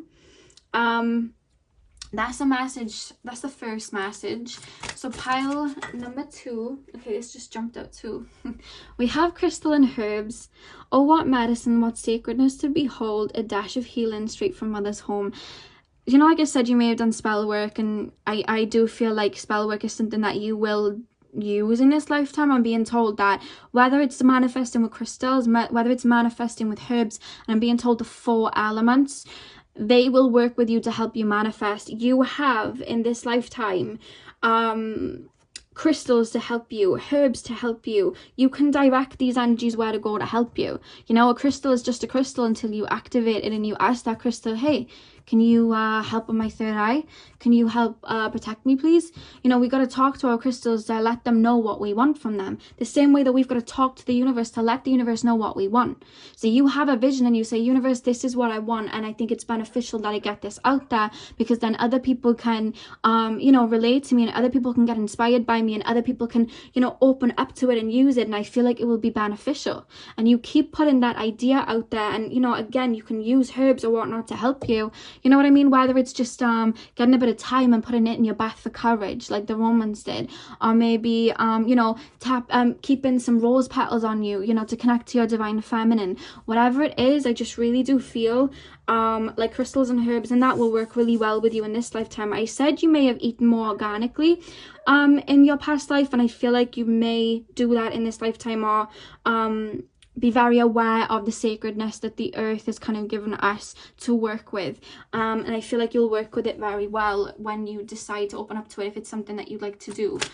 So one more card. What is the guidance from pile number 2's past life self? What is the guidance from, okay, so we have broom, What dreams may come from what you seek, make room, make way, a clearing need be. So I feel like maybe in this lifetime you have these cool ideas, but you might not believe that people will enjoy them or will like them. And the thing is about your past life is you were just doing that work because you loved it and you didn't really care about the results. So you never had an attachment to it or a worry. So it manifested a lot easier because you didn't care whether it became abundant or not. So there's almost this energy, manifest but then detach. Don't worry about how it's going to come to pass. You know, is this going to be good enough? You need to believe that you're good enough. You know, you need to do that. Because when you're this is what I'm being told, and I've never heard this before. When you're creating art, or you're creating a play, or you're creating a movie, it's kind of like a spell. When you are putting the words that you're channeling into it, because everything that we do sometimes is channeled and aided by spirit. When you are doing that, especially with art and whatnot, it's kind of like charging a spell. So when we do a spell, we want to be completely clear in our energy before we do it, because if we have worry, that worry can manifest with the spell. So when you're doing your art, you want to practice some self-love or success manifestations and affirmations to help it, so that you're in that clear energy, so that there isn't any worry going into your art. When you're putting up a certain website, or you're putting up a certain painting, or you're getting out a certain book, or whatever it is, while you're like sewing the needle, when you're creating it, while you're mixing the colors, speak to the colors and the paint and the pen while you're writing about how good it is and how it's going to be successful, because that is you charging the intention of your work, so that when it gets out there, it's not going to fail because there was no worries going into it. You know, we have to be careful when we're doing spells that we're putting good intention with it, and it's the same with art that we want to get out there. So that is a message that came through from your past self, and I've never heard anything like that before, but that makes so much sense. I'm going to start doing that every time I put anything out there. So I've just learned something there, but that was a message from your past life self. And the back of the deck we have seduction. Hear the roaring flames with the masterful trance that calls upon heaving chest. Give in to its alluring grip if you please, but heed my warning of the claws that draw blood without mercy. Okay, so the energy I'm getting from seduction here is, I feel like you don't realize not just the power that you have, but how can I explain this? Anything that you go on to create, I feel like a lot of people are going to really admire it when it gets out there. And it's almost like your past self wants you to know that. And it's not just that, but it's tying in with like physical looks. I don't know whether you're very confident in how you look or whatnot, but like your past self is letting you know like you are very alluring. And I feel like you may be unaware of like people that really like you in this lifetime, because I'm being told that in your past life you were very unaware as well. You know, people liked you, there was a lot of attraction there, but you weren't aware. Like you were just like, oh, I don't care. And I feel like in this lifetime you're not really aware of like people's kind of like gazes at you, you know, romantic gazes at you. And I don't know why, but your past life's telling you to pay attention to that. Don't close yourself off like you did in your past life. Be open, because there's going to be people that can really aid your journey, and it's fun to be around with people. And I feel like you will be calling your soul tribe the more you put yourself out there. So that was beautiful, and that's all I have for you guys, pile number 2. So I really hope this brought you some clarity for this lifetime, I hope you really enjoyed this. Hit the thumbs up and comment down below if it resonated. I hope you have a beautiful morning, afternoon, evening, whenever you're watching, and hopefully I will see you guys in my next video. So thank you guys for watching. Hey pile 3, welcome to your reading. So we are currently taking a look at what your past life was like. So remember, just take what resonates and leave what does not, as this is a general reading. And like pile number 1 and 2, I do get little bits of like information to clarify, but they're very much showing me like an actual lifetime and like what would have been learned in that lifetime or what you would have done. So that's how they're taking these readings. That's how they did it with pile 1 and 2, so they'll probably do it with you guys too. But we're just going to stay open and just see what comes through. So you guys chose the blue calcite, so let's get in. So spirit guides, please tap me into pile number 3's collective energy. You have like literally, I'm picking up like this literal color aura. Like you have a very light colored aura collectively, and you're very sweet souls. Before I even begin, like very sweet souls, you have a very lovely vibration as I'm tapping in. That's how they're making me feel. So pile 3, very healing energy from you guys I'm picking up. Pile 3, what was pile number 3's past life like? What was pile number 3's past life like? Okay, straight away I'm being told you were away from society. And by that I mean, when I say society, I mean, you know, the development of like the Western world and how everything's turned into kind of like one big matrix. I'll just call it that for the video. Like everything's just like 9 to 5 working jobs. While that was being built and created throughout the, you know, the hundreds of years, you were away from it. Like you were preserving your spiritual gifts. Spirituality has come through for all 3 piles, which has shocked me, but it shouldn't really shock me, but it has. You were working on your psychic gifts. You were in tribes. You were working as healers. You were given messages from spirit. You were herbs. I'm being taken to herbs. You were working with, you know, elders, and you were not around the whole rigid society structure. Not for many of your lives, pile 3. Like I feel like I'm gonna do a video on incarnation soon, but very quickly so I can explain what I'm picking up from you.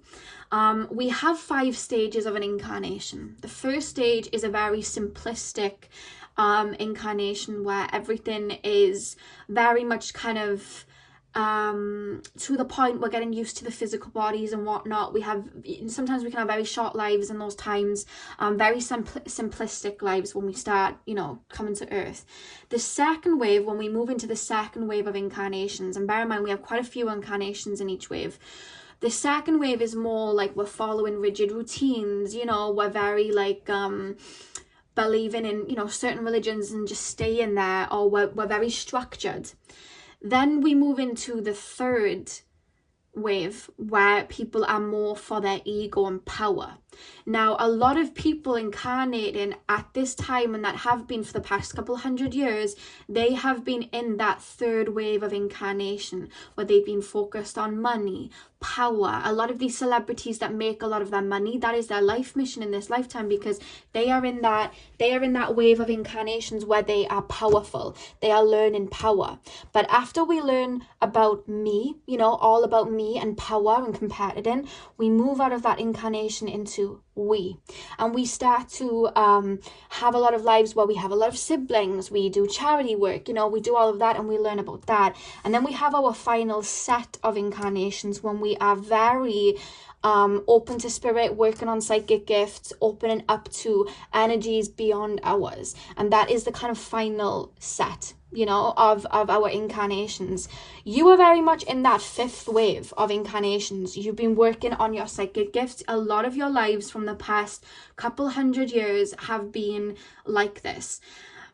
I do feel that you would have had, of course, you would have had incarnations in this lifetime where you were more focused on power, of course, because we all have to kind of go through that. But when I'm being told you were focusing on power, that was in the Egyptian times. That was in the times when, you know, like back in the day, that's when you were working through that. You know, that was when you were doing that.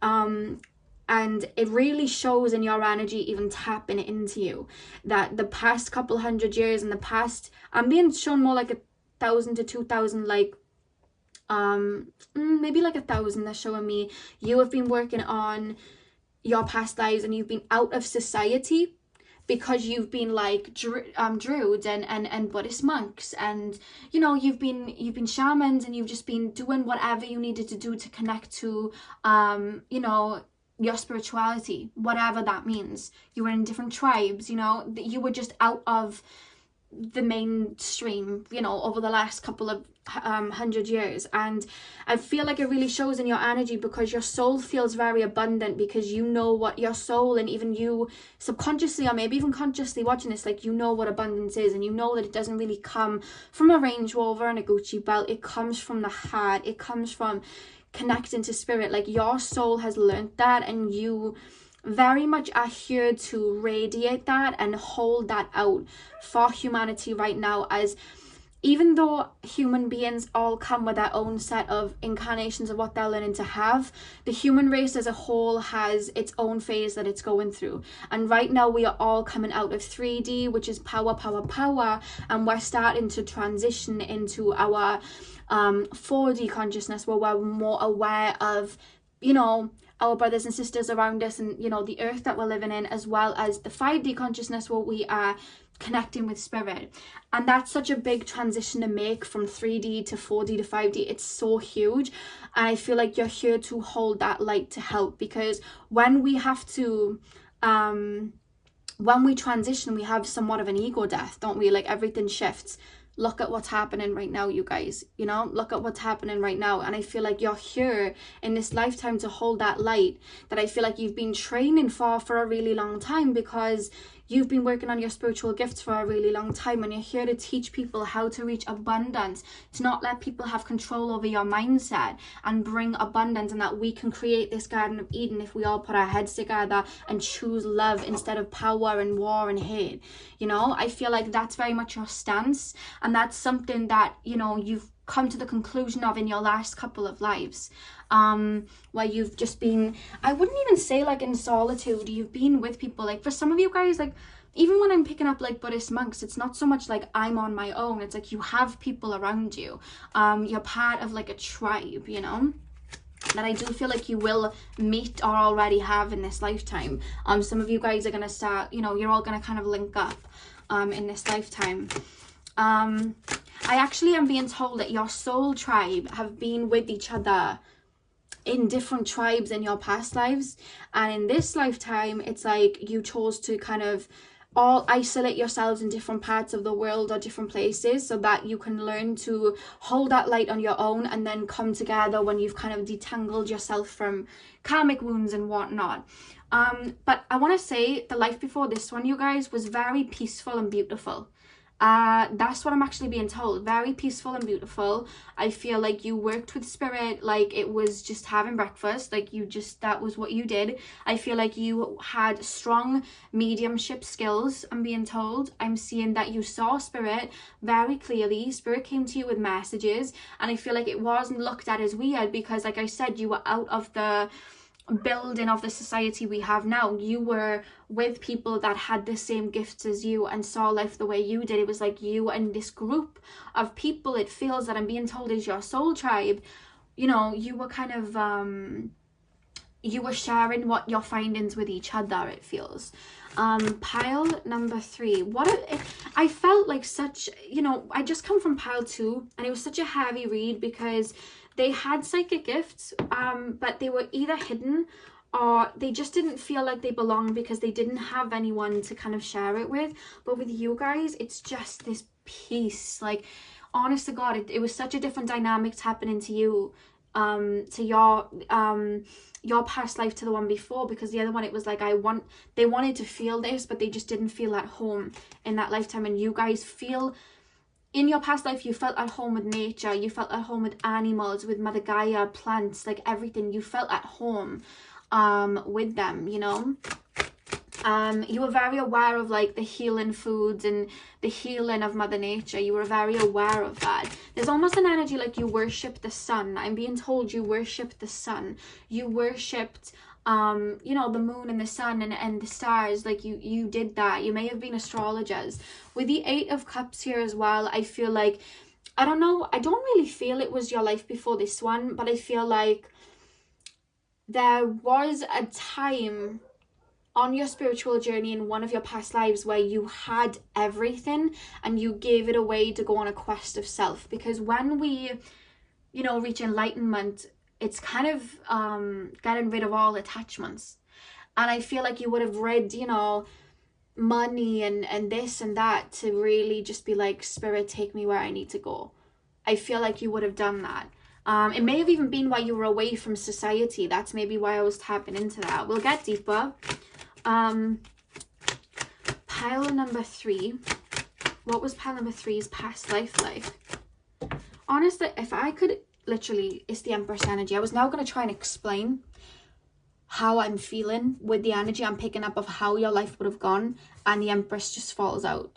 You were so aware of manifesting. You were so aware of spirit. You were even aware of like starseeds, other beings. Like you were aware of it all. Like you were. And you saw spirit and everything. You know, like an Avatar, and at night all the plants in the forest lights up. And it's kind of like to show like all wildlife has a soul and an essence of spirit. You saw that in everything. Like you literally saw it in everything. And I feel like in this lifetime you may have been, you know, I'm actually being told to say this was one of your very first times in the society that we've built thus far, like in regards to humanity. This was one of your very first times as a soul in the quote-unquote matrix, and I feel like you just don't enjoy it too much sometimes. Like the 9 to 5, the hustling of back and forth, it's all fast-paced. It's just like sometimes it just takes your energy. You're like, whoa, what's going on?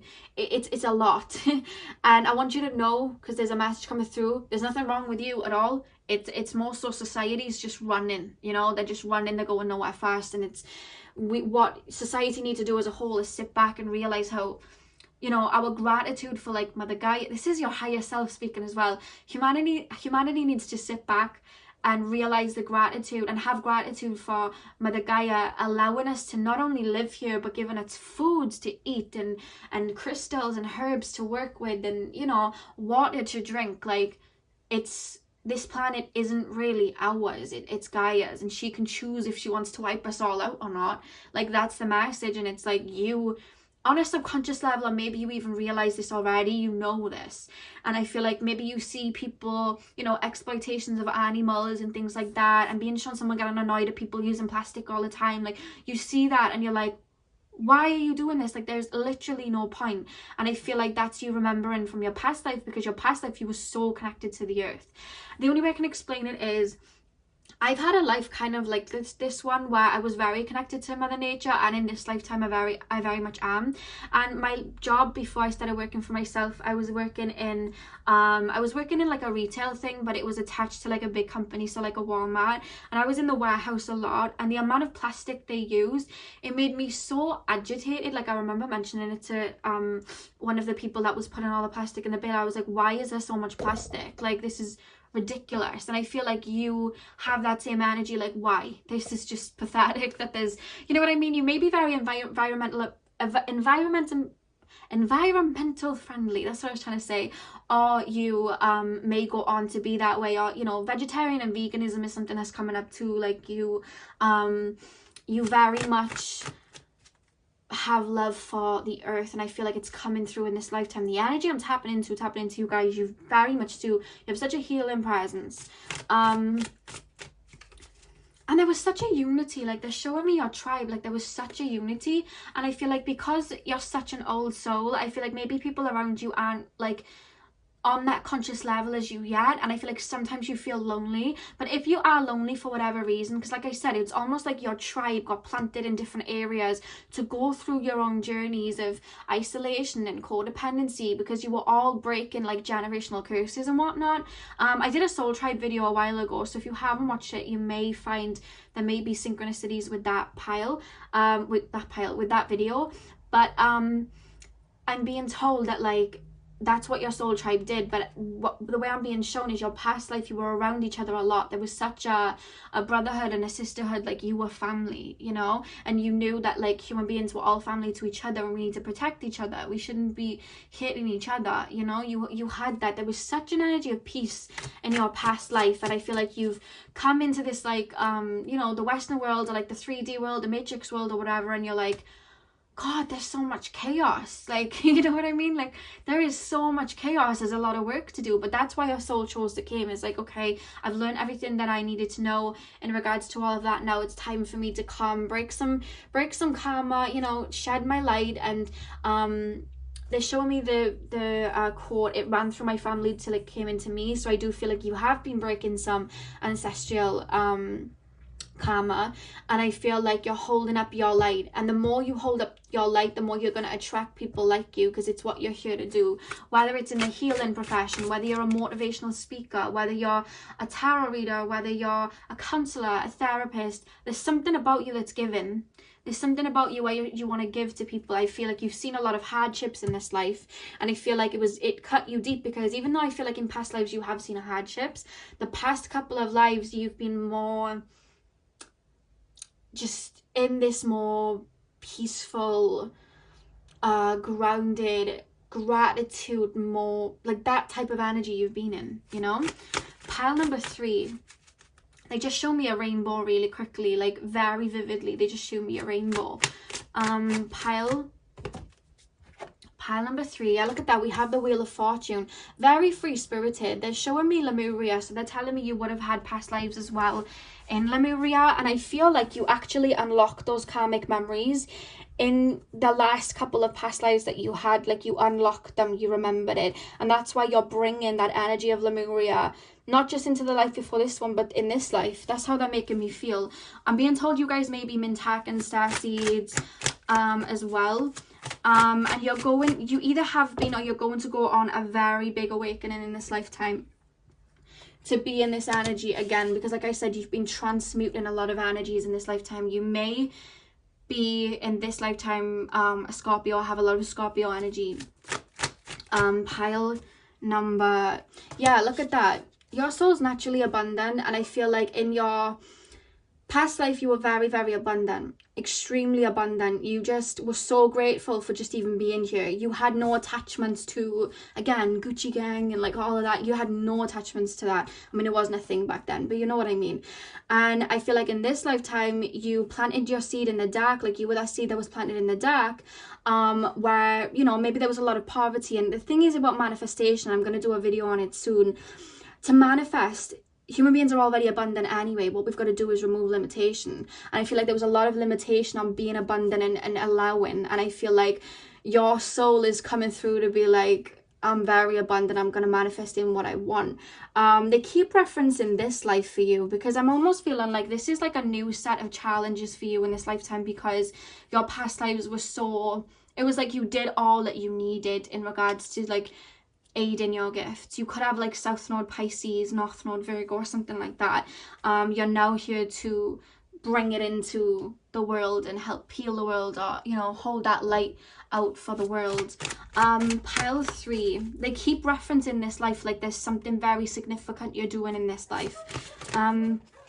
They keep saying you've been working for it, you've been training for it, it was always the plan. Like, your soul's kind of saying that. I'm going to keep referencing the past life, but that's what they keep referring to. So if you're watching and you're thinking, wait, I'm watching for my past life, that's why I'm mentioning it. 9 of Wands, pile 3, what was their past life back? Yeah, I feel like you really had to fight, like, in this lifetime for your peace. Like, you were such a peaceful being on a soul level. Like I said, your energy is this. You're such a sweet soul. Your past life was so full of peace and full of love. In this lifetime, you've been shown a lot of hardship, and you've had to fight for that peace. You've had to try and find it in the most uncomfortable situations.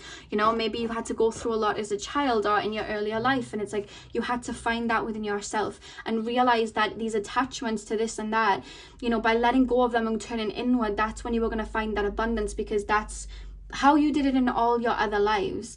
But yeah, your past life, it's like, I feel like the more you wake up and the more you turn inward, the more you're going to have memories of it. You've had a lot of lifetimes where you connected with spirit like all the time. I feel like you still do it. I'm seeing someone talking to spirit. I'm actually being shown like you having contact with like your starseed family, like literally contacting them. They're even taking me to the Egyptian times as well with that. But that's what they're showing me. And the Two of Swords here, I feel like you came into this lifetime with your eyes shut. So with that being said, you may have been cut off to your gifts and then they started coming through, or maybe you were scared of your gifts and tried to hide them, or maybe you were cut off to your power. Your gifts were there but you didn't realize. That's what it more is. Your gifts were always there, but you had to believe in yourself in order to tap into them fully. And I feel like that unravels as this lifetime goes on. That's what they're mentioning. I don't know why I'm holding this. Maybe actually Spirit's saying blue calcite, not pineapple. Actually, now that they've said that, pineapple calcite may be good for you. But blue calcite, Caribbean blue calcite. If you haven't got it, it will help you. So I'm gonna pull some oracles and see if we can get any more details of what happened in your life before this one. They keep showing me animals. Like, I don't know whether you're one with animals, you are around animals a lot. Like, there's just a love for animals, helping animals, looking after animals. Pile 3. I'm being shown like a group of people just moving about the grid, or just moving about the country that they were in. Like, I'm seeing a group of people walking through mountains, looking at the stars and working out astrology. Like, I'm just seeing that, guys. You were very, very connected with spirit, and all of that, you know. Back then you really were. You had many lifetimes like it, many lifetimes. They're not even emphasizing on one, but they're saying there was a tribe of you that would come down the same time, and your gifts were very open. That's how they're showing me. So we have sudden wealth here.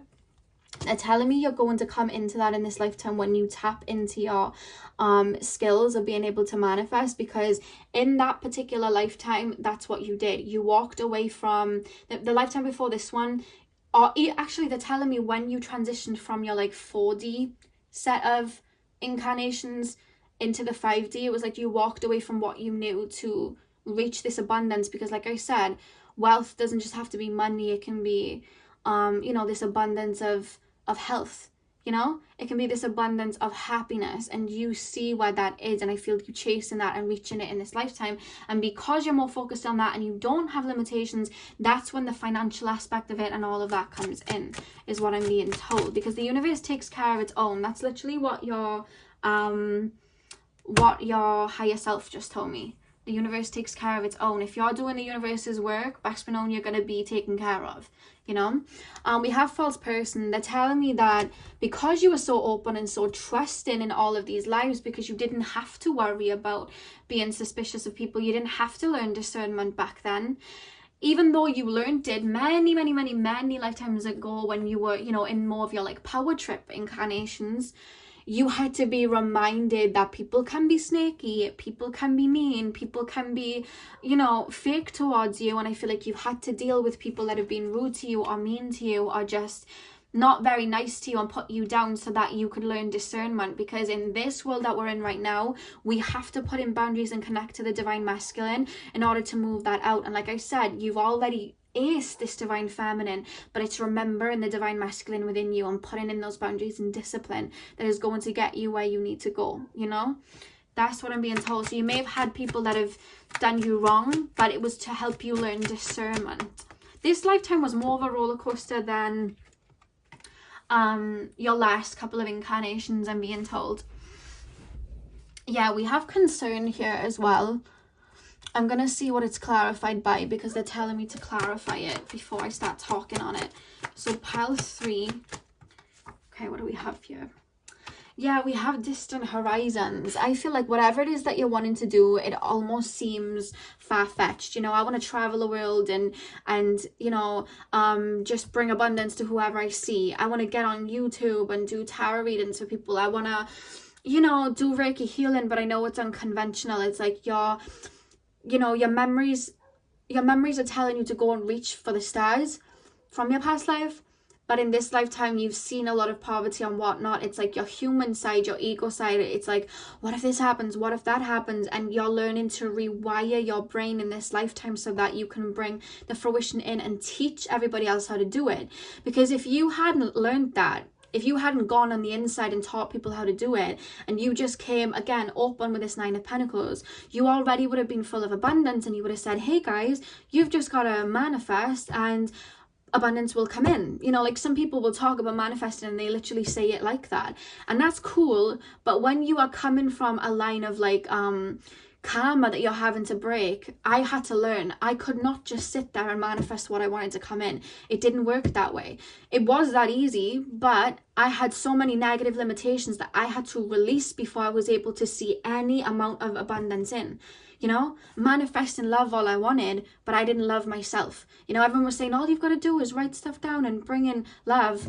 Well, I did it and it didn't come in. Why? Because I had to do shadow work. I had to release my fear of abandonment. I had to release my almost dislike for self so that I could bring it in. So what you had to do was go into this lifetime, start from nothing, have all of these wounds, release them, heal them, because again, that's the healer's initiation that I feel like you're very aware of, and be like, guys, I was exactly where you are and I know how to release this wound. Because just telling them that they had to manifest or do this or do that, it wouldn't work if they had all of these wounds on top of them. But now that you know from the inside how to do it, because you did it for yourself, now you can teach other people to do the same, you know? I went through this and the way I healed it was this way. Try it this way, you know? And then they start to heal and then they can be like abundant. That's what you were learning in this lifetime, which I feel like you've had quite a hard time of it, which would have been a little bit of a shock to the system. But it was so that you knew, you know, the energy of people that came from nothing, the energy of people that were hurting, the pain.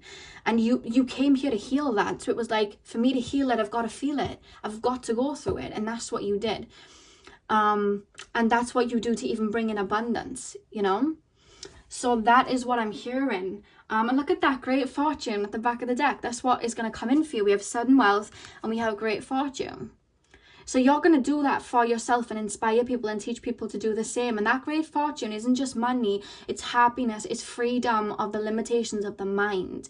Like, I wouldn't be shocked if you went into like motivational speaking, Reiki healing, teaching people how to heal themselves because you had to do it too. This is really beautiful, but that's why you had to go through certain situations, because you can read whatever you want from a book, but unless you've been through it, it's not going to be the same, because you need to know how that feels, you know? For me to sit here and teach manifestation, you know, I have been through a lot and I've had to release a lot. So like I always say to you guys, I'm never going to be a twinkly tarot reader or a healer that just tells you to believe in love and light, because I know what people go through, because I've been through so much myself.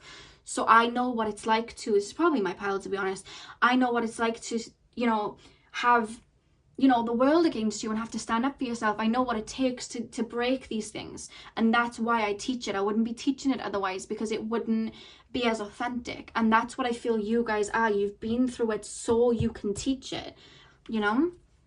Very beautiful and very strong souls to have chosen a mission like that, to go through it, to heal. You literally came here from love from your heart, and I felt it the minute I tapped into you. You came here with love for humanity itself, you know? And when you see war and you see pain and people are mean for no reason, it hurts you, it upsets you, because you're not like that and you don't want to see the world like that. And you're here to heal people from that very essence of cruelty and poison and darkness. You're here to plant yourself in the dark, to bloom, to show everybody else how to bloom, show people the way. And your soul chose to do that. And it wasn't just your soul, I'm saying your soul tribe chose to come down and do that. Very old souls. This is beautiful. Like, I literally love this. Like, this is just making me so happy. Pile number three. Okay, these two cards just fell. Oh no, wait, we have three. Oh, okay. Oh my god. Okay, so we have secrets. We have Crusader secrets, and then we also have, I know it's like Crusader, but I always say Crusader, I don't know why. We have Sharon transition, and we also have, oh my god, we literally have the underworld, which is Pluto energy. Literally, you have transformed in this lifetime, because you are this. You came into this life like this. You went through a lot of this, a lot of confusion, a lot of hurt, a lot of pain. And what you've been doing is going through it to release it, to let go of it, so that you could come back to this and show people, hey, I hit rock bottom, look what I did. And you go through these transformations. You go through these transformations so that you can help everyone else transition. Oh, goodness, we have that here. To help everybody else transition and heal, you know? And with secrets, they're telling me the secret, like the law of attraction here with secrets, but it's like, you know how to bring abundance. By the time that you've brought in that abundance, it's like, I know how to do that. And I didn't learn it from a book. I learned it through trial and error. I learned it through myself. I learned it from tapping into my past life. I learned it from the wisdom and the guidance from my ancestors and my spirit guides. I learned it from that. And nothing that I say, even if somebody tries to copy my words, no one can say them like I do. Because this is, this is something that I've conjured up through my own, this whole life. And I know how to free people from what they've been going through and liberate people. And that's my truth, and I'm going to speak it to everybody that needs it, because I don't want to see anybody in poverty, and I don't want to see anybody like that. That's what I'm being told. They're very much focusing on this life for you because I feel like you've been training for this. These past lives have been garnering you up for this. I feel like this may be one of your couple of last incarnations, but there's almost a joke that's being made with not only you, but your soul tribe. Like, this, when I said this may be one of your last incarnations, and there was a joke, like a laughter, it was like, well, we say that, but we know we'll be back. It's that type of energy. It's like when you come here, I don't know whether you're like, why am I here? Why did I choose this mission? I have this argument with my higher self all the time. I'm like, why did you do this? Like, why did you put me through this? But then when you realize and you have that love and you're guiding people, you're like, you remember and you're like, that's why I did this. At least that's what happens for me. And I feel like you have that, argument with your spirit guides or higher self sometimes, like, why would I choose this? This is torture, and you're like, I'm never coming back. Why would I choose to incarnate again? But it's like the minute, obviously, you move from this lifetime and you're back in your soul's energy, it's like, I'll be back. I'll be back. That was a ride, but I'll be back. I want to help people. I'll be back. Like, there's just that type of energy. And I don't know whether you guys work with Aphrodite, but we have Aphrodite attraction at the back of the deck. I'm being told that one of your gifts in this lifetime is that you're very alluring and very attractive, whether you see it or not. Like, they're very much like telling me to put my foot down with you. I don't know whether you talk negatively about yourself, like in regards to how you look, but they're very much telling me like it's not even just like physical looks, it's your aura. And let me tell you, when I tapped into your energy when I first began, like, it was such a beautiful energy. You had such a serene, angelic energy, and they're mentioning it, like, you draw so many people in. And I don't know, you may have worked with Aphrodite in past lives, and you may work with her in this lifetime too. That's what came up straight away, but they're letting me know, like, you are very attractive, like, very attractive. You draw people in without realizing it, and I feel like you've had a lot of people that were jealous of you because of it. I feel like you trigger the divine feminine, like, divine feminine, divine masculine, we have shadow aspects of it. When it comes to divine feminine, shadow aspects is that there's jealousy, and I feel like you trigger that in people just by existing. Like, your light shines bright, it shines light on people's shadow, and it's like, whoa, like, people just don't like it sometimes, and it's nothing that you're doing. You're just being this empress. Even when you don't see yourself as this empress, it's more so the mindset, because everybody else sees you as that, and I feel like they try to maybe knock you down. They're making me feel like you were a rose that came from the concrete, and I feel like you didn't see yourself as a rose when you were growing up, but everyone was looking at you like, oh my god, look at that rose that just came from the concrete, like, look at that person that came from nothing, look at them shining, oh my god. Like, they see that, and they're like, they're almost wanting to stand on the rose. Like, no, but it's like, your stems are really strong, like, you're just not giving up, and you just keep growing. And there's this jealousy of like, oh my god, how is it still happening? Because you just keep transforming and growing and budding, because you keep waking up to who you are in this lifetime, because of this strength that you've gained from all of your incarnations, because you're such an old soul. This took a different turn of a reading than I was expecting, because it's more focusing on this life, but I think there's a reason why they wanted to focus on this life, to be honest with you. But I think it's because your last lives, it was very much just like, let's connect with spirit. Like, it was just so bliss. This life was the crazy one. It was like, this was the one you're prepping for. You know what I mean? You were doing your stretches and your lunges. Like, your spirit team are around me, and they're very funny. And they're like, we were doing our stretches, we were getting ready for it, we were expanding our hearts, they're showing me, I don't know whether anyone watches High School Musical here, but they're showing me Ryan and Sharpay when they're like, brr, brr, and they're like Mac, Mac when they're like training their voice. They're showing me like a group of people doing it. Your spirit team's really funny, but it's like you were preparing for it. Like that's what they're showing me. Uh, and then we have koala spirit. Spirit has a plan. So there's definitely a divinely guided kind of route for you in this lifetime that I feel like you're on par with. Spirit are telling me to let you know you're on par with it. Every time you follow your intuition and your heart, you are on par with that mission, and you were very aware of it in your past lives. Like I said, you went inward and you were just like, okay, whatever happens, I know it's for a reason, and you've woken up to that in this lifetime too. Who was pile number 3 in their past life? Look at that, open to infinite possibility. That's your soul in your past life. You were so open. You were like, a tree could fall from the sky and grow money and it wouldn't faze you. You'd be like, sounds about right. Like you would just be like that. You just saw the wonder and everything, and I feel like even as a child you were like that, but for some reason that got taken from you to look at life in more of a negative light, and now you're coming back to seeing it just like you did in your past life. I don't know why I'm being shown that physically in your past life. I was going to say golden hair, and pretty much the Empress, she has like blonde hair. You had like a goldeny hair, or your soul just had a goldeny hue to it. You know, you may love the color yellow in this lifetime, or gold. Pile number, oh wow. The results, sweet results await. You're already abundant. It's just releasing the attachments that would have been created in this lifetime. It's more so like your past self is coming to tell you, you know? Your past self is coming to tell you. If you're thinking of joining a community or whatever reason, I'm being told like thumbs up. I don't know why that just came through. It'll only be for a couple of you. If you're thinking about joining some sort of class or community, it will be very beneficial for you.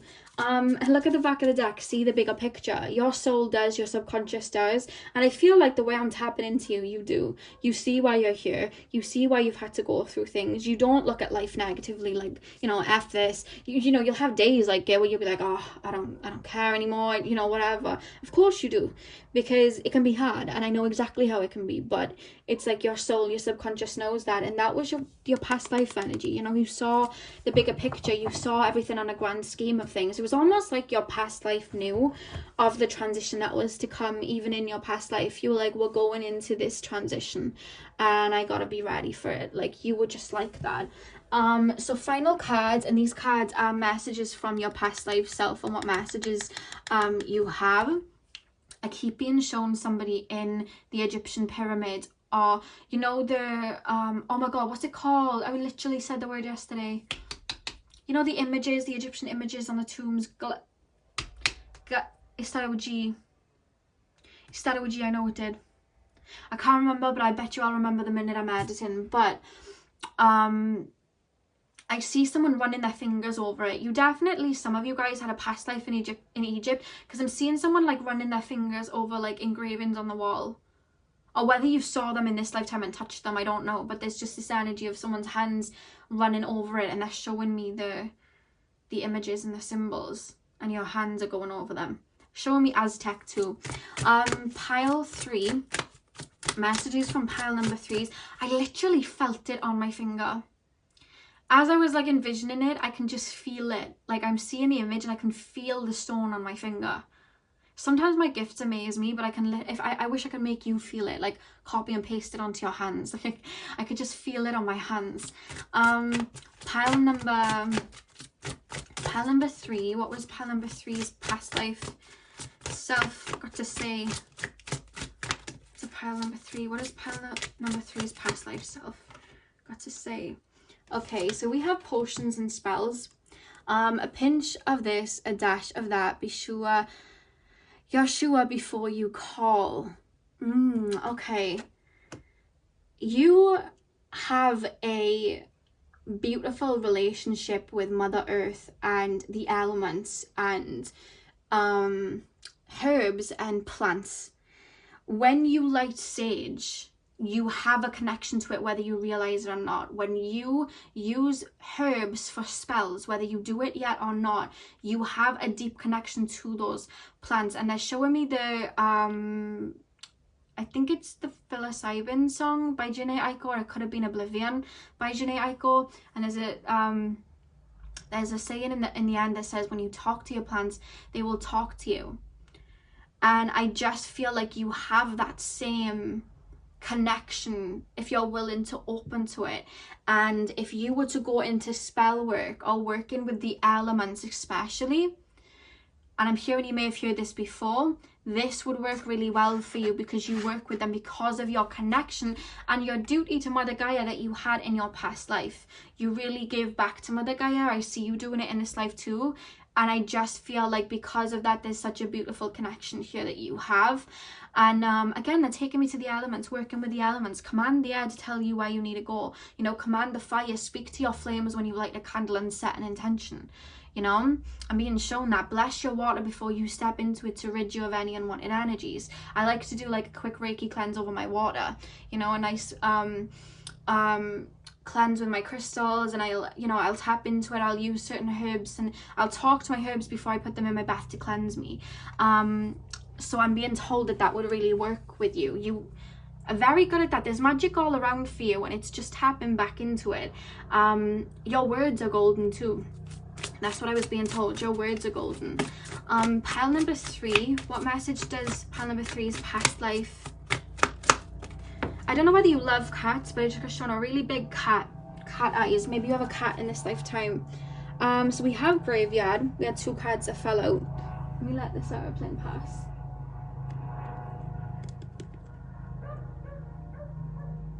Oh my god, they're so low. Honestly guys, if you could see the helicopter, it's like right outside my window. They're so creepy. I don't like it when they're low down by my roof. So we have graveyard. There is a song that bellows in the peace of knowing no end, in acknowledging the crossroads of eternity. I feel like you've gone through so many transformations in this lifetime, guys, with graveyard. I feel like you've gone through many. When we have the 8 and 1, it adds up to 9. 9 is about letting go, you know? And I just feel like you've been through so many rebirths, and it's not even like your rebirths, it's like your ancestors' rebirths. You've been releasing their karma, letting go of their karma, letting go. It's like you've been so many people. It's, you know, you've just been releasing. Like I said, the Pluton energy here, Pluto, it's just like you just transforming all the time. And we also have Bat, invoke thy power and fear not the hidden. What lurks is coming with undenying change. Yeah, I just feel like you're here to bring great change. And while the earth is transitioning, you know, I saw this saying, and it was about, you know, the pandemic and everything that's happening. It was like, when the earth's going through a collective dark night of the soul, but you've already been through 10, so you hold your light, or something like that. It was like a little meme, but I literally feel like that's you. I just feel like you're here to hold your light in these times when everyone's going through these, you know, collective ascensions. I feel like you're here to do that. It's like, come with me, you know, I'll lead the way. Like, it's sad. They're showing me the meme from Super Nanny, and she's like, you guys are in a crisis, I'm on my way. They're showing me that. So that's very much your past life self. Very funny. Like, your past life self and your soul tribe are very funny. We have Broom. What dreamers may come from what you seek, make room, make way, a clearing need be. Yeah, you've been clearing karma. You've been clearing karma so you can get back to this abundance, you know? It's like you already reached the abundance and how to do it. Now it's like, I'm going to put myself through the ringer. You know, I'm going to go through this so I can show people to do the same. Come back into this abundance. And not only have I learned something on a soul level, but the collective has benefited from it. And the people that I've helped have been helped too. And they've raised the vibration. And it's just this rippling effect, you know? Very powerful, pile 3. This is beautiful. So that's all I have for you guys, pile 3. I really hope that this resonated. Hit the thumbs up and comment down below if it did. I'm sending you guys all my love. I hope you have a beautiful morning, afternoon, evening, whenever you're watching, and hopefully I'll see you guys in my next, I was gonna say in my next lifetime.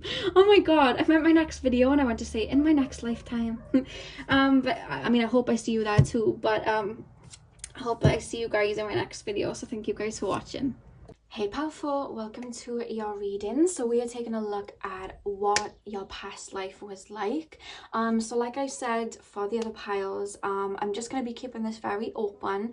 And what I found with pile 1, 2 and 3 is I've more so been channeling directly from spirit rather than actually reading the tarot cards especially. So I'm going to lay the tarot cards anyway for just some visuals, but what I'm going to say is bear with me as I get into it, because I'm more so channeling like from your higher selves to kind of like show me what could have happened in your past life, and they're showing me visions, and it takes a couple of minutes for that to kick in for me, just so I can like resonate on that level. So bear with as I get into it.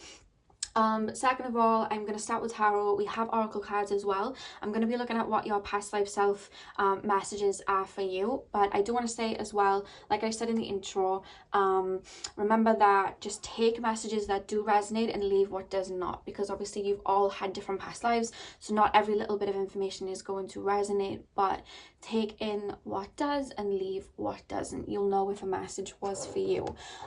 So let's begin. Pile 4. Clear quartz pile spirit guides, can you tap me into the collective of pile number 4? Pile number 4. What was pile number 4's past life like? What was pile number 4's past life like? Who were pile number 4 in their past life? Straight away they're showing me like Magick. They're showing me like they're showing me, do you know the stethoscopes and things? They're showing me that. Obviously I'm going to get deeper. They're just kind of like, I'm just seeing little images right now, but that's what I'm being shown. Like nurses, doctors. I don't know what that would mean in like past life, because remember I could pick up on any type of past life.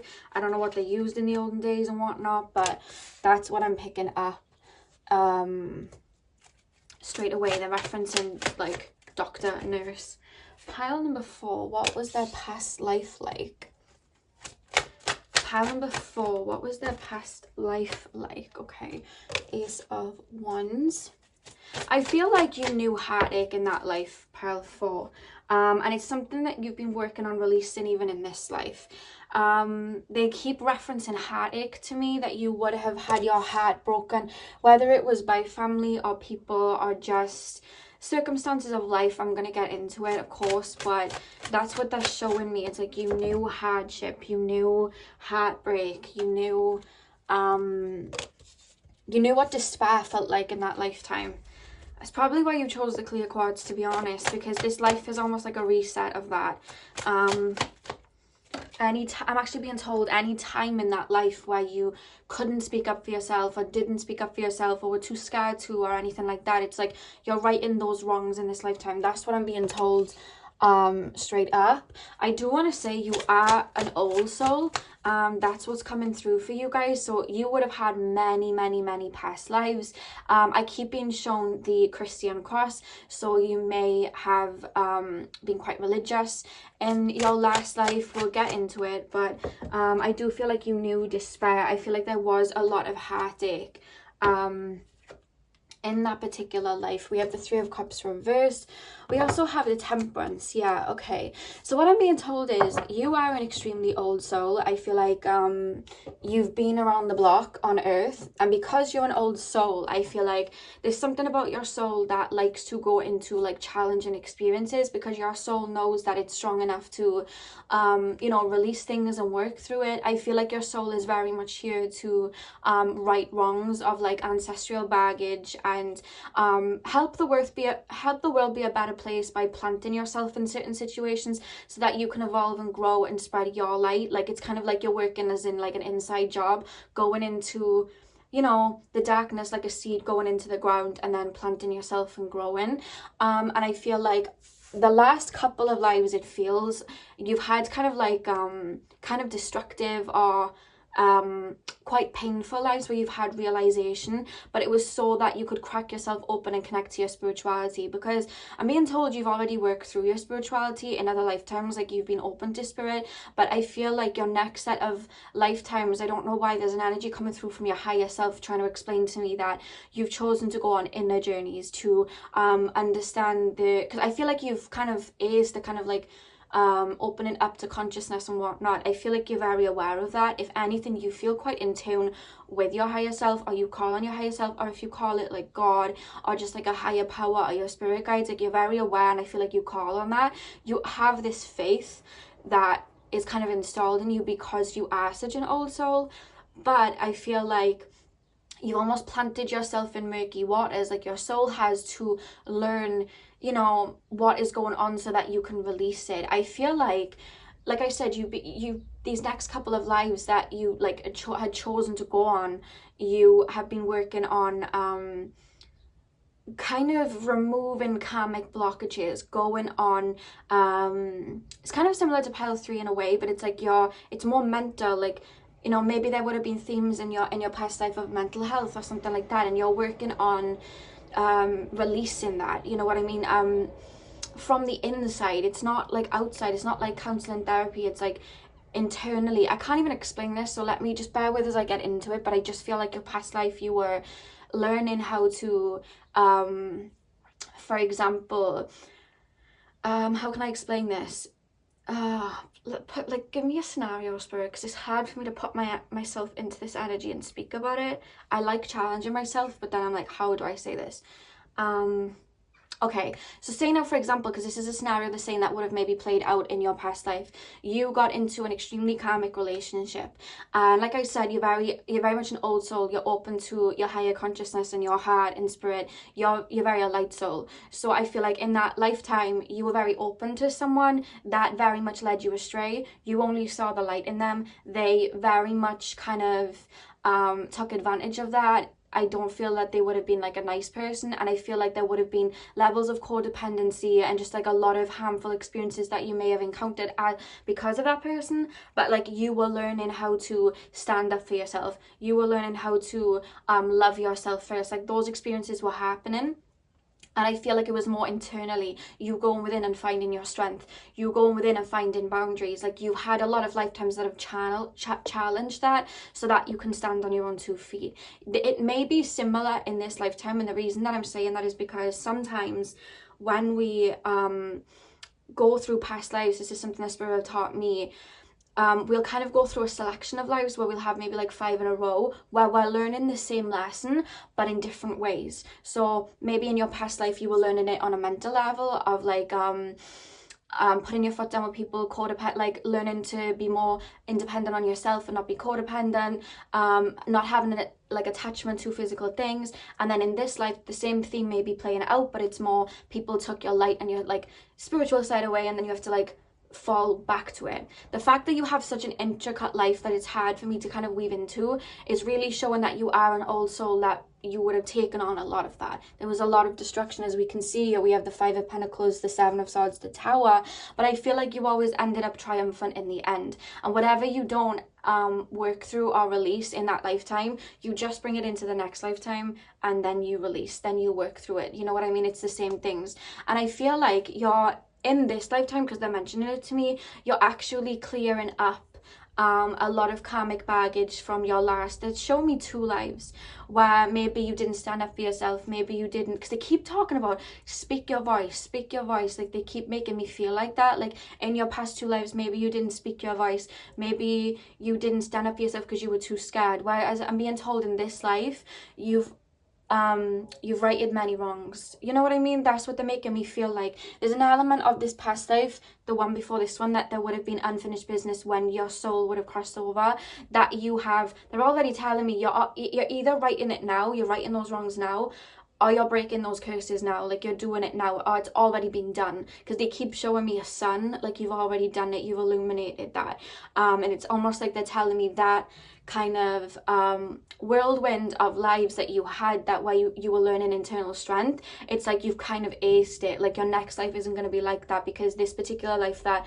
you're in right now watching this, it's like you're acing that. You're learning to, you know, you're learning this temperance energy, to be balanced, to ground yourself with the clear cords that you chose, to stand on your own 2 feet, to rid yourself of any unwanted energy and people around you. Because I feel like because you may not have learned boundaries in that past life, because you may have been a little bit too frightened to stand up or something like that, I feel like it followed you into this lifetime where you would have quite early on had codependent relationships, or just like narcissistic friendships or parents, but it was teaching you to kind of internalize, work through that. You know, I feel like you would have done a lot of shadow work so you can release it, so that you're no longer subconsciously drawing those people. And I feel like in the last like life that you had, I feel like you only ever really had karmic relationships, and I feel that was something that kind of felt heavy on your soul. And I felt going into this life, whether you realized it or not, subconsciously you were kind of like vying for a love that you can only give yourself. And I feel like in this lifetime they're telling me that you're either going to right the wrong and find true love, or you've already wrote that wrong and you're on that pathway of finding like a soulmate to be with, because you would have worked through those lessons, if that makes sense. I hope this is making sense, but it's hard for me to like, normally I'll embody the energy, but it's kind of hard for me to embody it and sit in it, so I have to kind of explain it how it's being said to me, and I'm kind of like sitting on the outskirts of it to talk about it. But yeah, I feel like there would have been a lot of phoenix moments. There would have been a lot of people telling you what to do. You may have been somebody that was like forced into working or something, or forced into, you know, doing something that you didn't want to do, marrying someone that you didn't want to, like, but it was all to have you internalize and release and work through. And I feel like there was so much that went on in that life. Like, I literally feel like your last life, there was so much that went on that I just feel like one or two things, because we don't always release certain karmas in one life, it can follow us into other lives. And I feel like whatever was unfinished in that life, it came into this life. But I feel like the way they're making me feel, like even when you're watching this, it's the past. Like, you've already done it, you've already worked through it, you've already released it, you know. You're very I do feel like you're going to reach like an element of enlightenment in this lifetime. I feel like you are aware of your spiritual gifts. I do want to say that this is a message that's coming through more so from your higher self, because I feel like internally you're finding strength in this lifetime where you can embody the, you know, the physical body and mind with the higher self, you know what I mean, and have that internal strength. It was like you learned spiritual strength and spiritual mastery in many lives, but you've been learning the past couple of lives like internal strength, you know what I mean. It could have been like you know, certain mental health that you would have got over, or trigger warning, 3 2 1, addictions that you could have got over, or abuse that you could have got over in other past lives. And I just feel like you've released that, and I just feel like it's almost like this life is more like purifying that you're in right now of the lives that you would have had before. Because I feel like you try to manifest it, you try to break free of something in that past life, and I just feel like there was a lot that was going against you. You were always in this 7 of Wands energy where you had to defend yourself, or people were coming for you, and it was like there was some sort of relationship I'm feeling, or someone that would have had a hold over you. I keep feeling like someone has power over you or has a hold over you that you just can't break free of. And it doesn't more so feel physical, it feels mentally, you know, this, because like I said, it's internal. It's something mentally that is kind of like restricting you, and I feel like you're trying to manifest, but it, you know, it creates this. And I feel like that is what you were learning in that past life, which, when we have people that are kind of like taking our power, and that we can be in this 5 of Pentacles energy of loss because we don't see that power within ourselves. And, you know, there was a lot of deceit, I feel, with the 7 of Swords. And I don't know whether you decided to then go it alone or be on your own, but I'm being shown with this Temperance energy, like the lesson that was being learned in your past life was to give to yourself and be true to yourself. They're not so much giving me any details of where or what type of life, because they are telling me that they want you to when I asked them to tap me into certain past lives, they wanted me to show certain themes that would benefit you being told right now, so they could help you. And they want you to focus more on the theme of what you were releasing in that lifetime, which was people having power over you, or people trying to get into your like mental state and kind of control you, and you learning power of the mind. And they want you to be aware that that's what you were learning, and that's the wrongs that you were righting in this lifetime that you're watching now. Like, they're very adamant in me saying that before I get into anything else, because they're not even like, they are showing me like doctors and nurses and stuff like that, almost like a Florence Nightingale or whatever, but they keep showing me I know last time I mentioned the labyrinth and I said maybe people wouldn't know what the labyrinth was. A lot of you guys like knew, like you knew what the labyrinth was, so I'm gonna mention it. There's a scene in the labyrinth where Jared, the like goblin king, he has control over like Sarah. He tries to have control over Sarah, and he makes her go through all of this labyrinth, and in the end she realizes like he has no power over her, and he says she says you have no power over me, and it's like this big realization. And I feel like that's what you're learning. People don't have power over you. People cannot tell you that you have to be this and that and then you have to conform to it. Like, that's what you're learning. I don't have to be what society's telling me to be. I don't have to be what my parents are telling me to be. I don't have to people please and, you know what I mean, do what other people are saying. Like, I am me, you know. I create my reality and I do what I want. Like, there's an element of that, but I'm gonna go deeper and see what else we can pick up, because I want to get some, like, you know, see if we can get certain cultures out. I keep being taken to North America for your last life, like North America. It does feel that way. They are showing me an asylum, so take that as it resonates. You could have worked there, or you could have, like, you know, been sent there. Like I said, there's an element of internal work and things like that, but it's not so much like an asylum as well. Like, I am being shown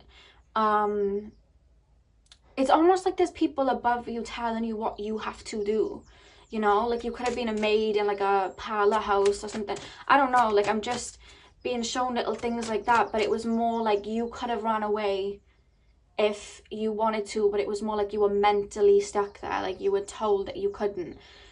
I'm not quite sure. It could have just been a relationship that you were like stuck in, but they're more focusing on what went on rather than any sort of culture or anything that was going on. But they keep showing me North America, like they keep mentioning it to me, North America.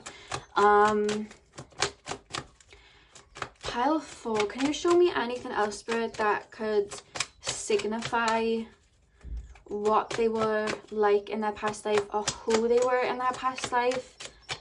A lot of you guys would have been female in that lifetime. As you guys know, when we incarnate, you know, it doesn't matter what gender we are in this lifetime, we can incarnate as male or female, but I'm being shown more so of a female. I'm being shown someone wearing a dress. Like, you would have, more predominantly, you would have been female in that life. Pile 4, I want to get other things, but they're bringing it in very slowly because they're more focusing on internal, but I'll try and get other information. Pile 4, what was Pile 4's past life like? They keep telling me it was like it was a detriment, like they're saying something like it was detrimental to their inner strength. Like, they keep saying it to me, like, you were learning about your inner strength and how people can manipulate you, and learning that people are deceitful, and learning to break away from people having a hold over you. But again, mental, they keep showing me like mental. We have dedication. I'm going to have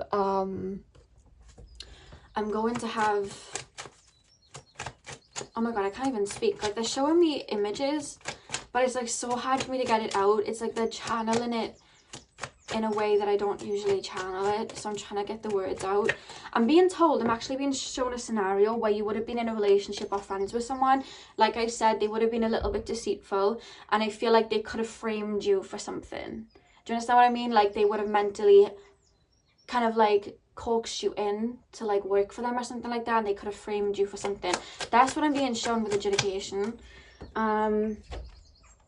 We have distant horizons as well, and you see how there's like chains on it and an anchor.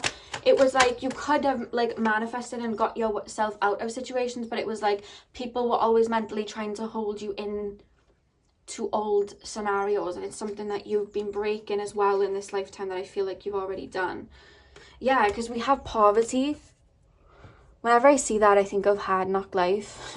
And then we have great fortune. So it's like you were learning that abundance comes from within, and it doesn't come from other people. Happiness comes from within. It doesn't come from other people. Love comes from within. It doesn't come from other people. And I feel like people were like, you can only be successful if you're with me. You know, you could have been like an old Hollywood actress and told, you can only get to the top if you're with me or in a relationship with me. You know how shady they were in Hollywood? It could have been something like that. You can only they keep showing me Marilyn Monroe. Like, maybe one of you guys is Marilyn Monroe in a past life, because they keep showing me her, and it's like, you can only be this successful if you're with me.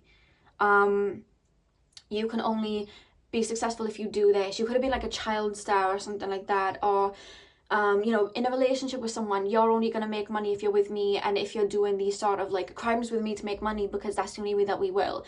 Like, I'm being shown people asserting themselves over you and you not knowing any better, you know, because you just wanted to see the light in them you didn't know.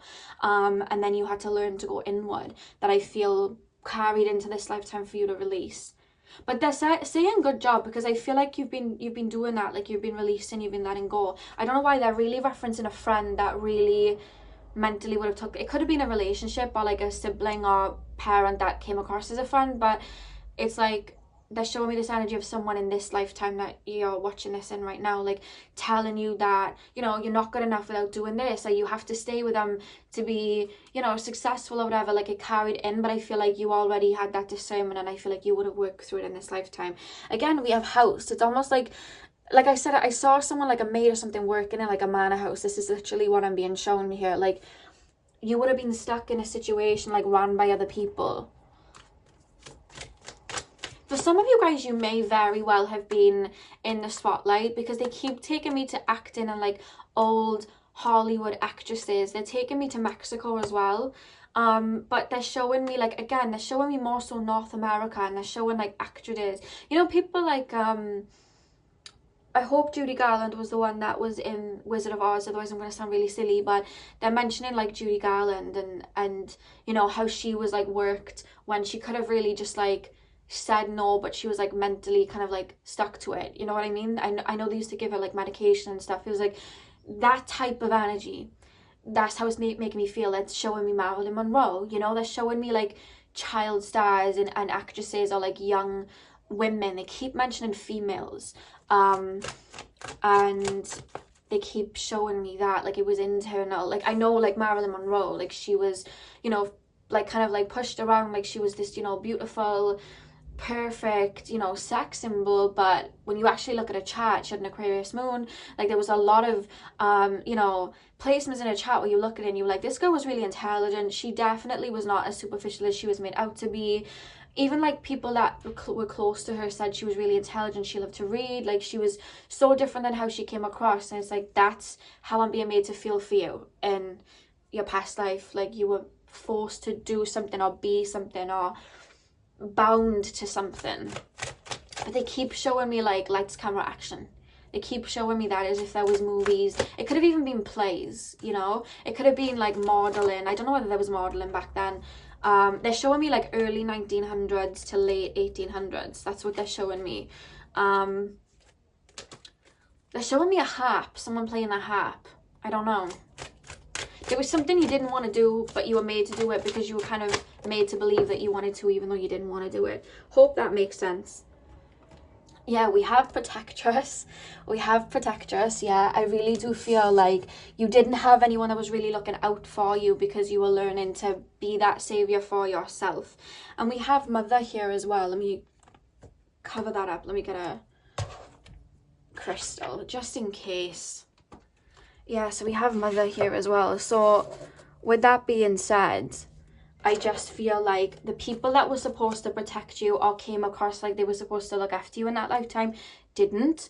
It could have even trickled into this lifetime, but it was so that you knew internal strength. Because look at that, we have carelessness. So I feel like you were around people that would, you know, tell you to do things or be an influence on you, so you would go and do it without thinking, because you were kind of like manipulated into it. And then that would happen, like something would happen, you know what I mean? That's why they're showing me carelessness. I just feel like there would have been energy where people could have protected you, or there were people that you put your trust in that were almost exploiting you in a way. That's how it makes me feel. Apologies if it's taken me a while to get into it, but this one was just a little bit hard to get into and explain, because Spirit was showing it me like it, instead of me embodying the energy, they're almost telling me like it would have been too much for me to embody. So they're telling me to kind of, they're almost showing it to me like a storybook, so it's a lot different for me to explain. But yeah, that is what I'm being shown. I'm going to pull more oracles, of course, but that is what I'm being told. They're not necessarily taking me to any sort of ethnicity, anything other than that. They're more so telling me to focus on this particular life than any other ones, just because I feel like there's something in this lifetime that you could benefit from hearing. It's almost like they want, like, there's an energy from your higher self, and I will be channeling messages from your past self too. They want you to know about this life and what it was that you were learning and breaking free from, because you've had to do it in this life too. And I feel like they want you to know how profound these karmic cycles have been that you've been breaking through. Like, they want you to be aware that you're an extremely old soul, you're an extremely strong soul, and your just blind faith and connection to your internal self, your higher self, is what got you to release these and work through them and break free of them, you know. I don't know whether I do feel like some of these lessons you've been releasing in this lifetime, but I just feel like the past couple of lifetimes it's all been about internal work, but different ways of working through it, you know what I mean? It could have been like addictions in one life and then something else in another life, but for this life it's almost like people are exerting themselves over you, and you trust them, and you have to learn that they're not what they say they are, you know. They're more focusing on that. It does feel in some way like celebrity wise, if you've ever been drawn to people like, you know, Marilyn Monroe or anything like that, or just like people before that. I don't really know Hollywood actresses, but I know that I mean, it's still today, to be honest with you, but especially back in the day, there was a lot of messed up things that went on with them, and like, you know, a lot of females especially, they were very much exploited, or children, they were very much exploited like that. I do feel like something like that could have happened, because they are really emphasizing like film or movies or plays. They're really pushing that, you know. So let me know if you've ever been like drawn to like old Hollywood, or it doesn't even have to be old Hollywood, it could be anything, but they keep really referencing North America for some reason. So pile number 4, who were they in their past life? Who was pile number 4 in their past life? Who was pile number 4 in their past life? It's almost like you were always taught that you weren't good enough, or you weren't strong enough, when actually the fact that you even went through half of this and still never turned bad or mean or corrupt and still had that light, it shows how strong you are. And it's almost like they're wanting you to be aware of this, so that you know how strong and how much of a good person you are. Maybe you've had people that have manipulated you to think that you may not be, but I'm here to tell you that you are. Like, that's a message that's coming through from spirit. And the more that you look after yourself and put in boundaries, even in this life, the more that you are going to like reach abundance. That's something that I'm really being told. Yeah, we have bring a gentle touch. It's like you are a very gentle soul. I feel like even in that other life, like, you didn't want to tell people no, you didn't want to tell people like, wait, I don't think I should be doing this, this is wrong, because you believed when people were telling you that they were for you, that they were right, when they wouldn't have been, you know what I mean? Like, you saw the light in them and you were very gentle, and I think that in itself had people take advantage of you because you were so soft like that. Maybe in this life it's been the complete opposite, where you remember that and you may have like a frustration in you that wants to stand up for yourself, because, or maybe even in this lifetime you may want to stand up for other people because you hate to see people being walked all over. Maybe you're a counselor or a therapist or a motivational speaker, so you can help people tap into themselves, because there is almost an energy of empowerment coming from you when I'm tapping into you. Like, that's something that may still be there. It could have been that you were releasing some more of that energy earlier on in your life, and now you help others not have that happen to them. Like, you have that fierceness. Or it could have been in this life you were just extremely rebellious, like, you do not tell me what to do. As a result, it could have manifested in different ways. It could be that you just hate being controlled or told what to do because of it, you know what I mean? Pile number 4, what was their past life like? What was their past life like? Yeah, look at that, be peace. It's like all you wanted in your past life was peace of mind. You just wanted love, if anything. You wanted love. You wanted the idea, like the love that you wanted from parents or family or relationships in that life. I feel like you never got, and it was like, it was all that you wanted. That's why you would just like project that onto people that may have been doing you dirty, because you didn't want to believe it, you know? And I do feel like your past life self is very much mentioning to me that you are finding that peace in this life, or you've already found it. That's what they're making me feel. It's like your past self didn't find it when, you know, you crossed over, like when you were ascending, like in that last life. So it followed you into this life where you were able to find that peace. Very deep, guys. I'm sorry it's gone deep if that's not what you wanted, but I can't lie about what I'm being shown by Spirit. Like, this is what I'm being shown. It just shows how much of an old soul you are. You feel like such an old soul, you know? Yeah, look at that. The abundant universe will provide. I feel like you may even be learning about law of attraction and stuff in this lifetime, because in the past, I just feel like, again, you had a very big faith, but I just feel like people just exploited it. There was just exploitation, you know? And I feel like you never really, with the Five of Pentacles, it was like you may have even had everything, because normally Pentacles talks about money. They're telling me you could have had the riches, but like internally it was just like your power was taken away. What's a Lamborghini when you have no power within? You know, there's just no point. So it's like you may have had, you know, the glitz and the glam, or the, you know, the gold, but you may not have had that internal love and strength that was really what that you wanted, because your soul is such an old soul. I feel like you don't even try and grab that anyway, you know? On the back of the deck, we have Let Spirit Be Your Guide. I'm actually being told the same spirit guides that helped you in that life are helping you in this lifetime. That was just a message that was coming through. So, to be honest with you guys, it's more so they're very focused and fixed on North America. They are taking me down to Mexico as well, but they are, for the most part, referencing North America. But remember, this is general, so take it as it resonates. I am picking up a more female energy from that lifetime collectively. And more so, it's taken me to film or acting or some sort of job where you would have been exploited to,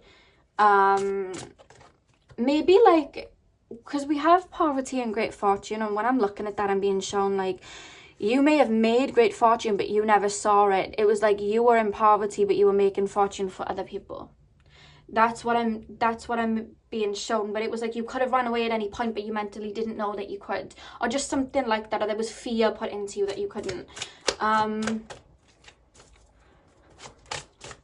To be working through something so strong internally, Spirit is saying you have to be a very old soul, because otherwise you could literally risk kind of going a little bit insane, you know? But when you tap into your soul and your higher self, like no matter what crisis is going on, your higher self can help you find that peace. And I feel like that helped you. That's why you were so strong and able to get through it, because you had faith. And I feel like even in this lifetime, you had faith. Even when all was lost, it was like you had faith. They're making me feel like that. Pile. It could be that you went through a lot in this childhood as well as a result of the karma, and then they're telling me like past 25 things got brighter, or past 20 or past 15. They're going 15, 20, 25, so it'll be different for some people, but I think it's more because it's divine timing. When you would have released that, everything became more fruitful, you know? I feel like you're here to teach people to empower themselves, find that empowerment within themselves, and it's something that you've learned for the last couple of lives. Pile number 4, because like I was saying, it was kind of like from pile 3 as well. When we need to when our souls want to come here to teach, say now we want to teach manifesting, because I was saying this in pile 3, say now we want to teach manifesting and helping people manifest.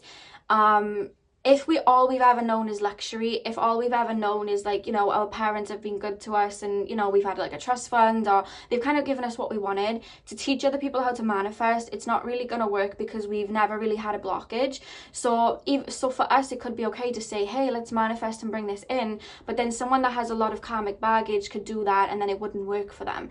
So a lot of the times, if you're here to teach manifesting, you have to go through real blockages so that you can work through them, release them, to then find it. You know, for me, when I was learning manifestation, I couldn't just sit there and manifest with love and light, because I had so many money blockages and negative energies, like, you know, subconsciously it didn't work. I had to go in, release that before I could bring it in. You know, people saying, oh, we just gotta be, you know, we've got to manifest, and you know, you've just got to love yourself to bring love in. And it's just like, I didn't understand that. I was just still trying to bring love in, and I didn't love myself, you know. Write down you know, that you want this partner and they'll come in. It's not going to work if you still have codependency issues and whatnot, you have to learn to release them to bring it out. So it's like you had to learn to go through these certain lives and learn this internal struggle to find your power again, have your power taken away to find your power again, so that you can teach other people to do the same.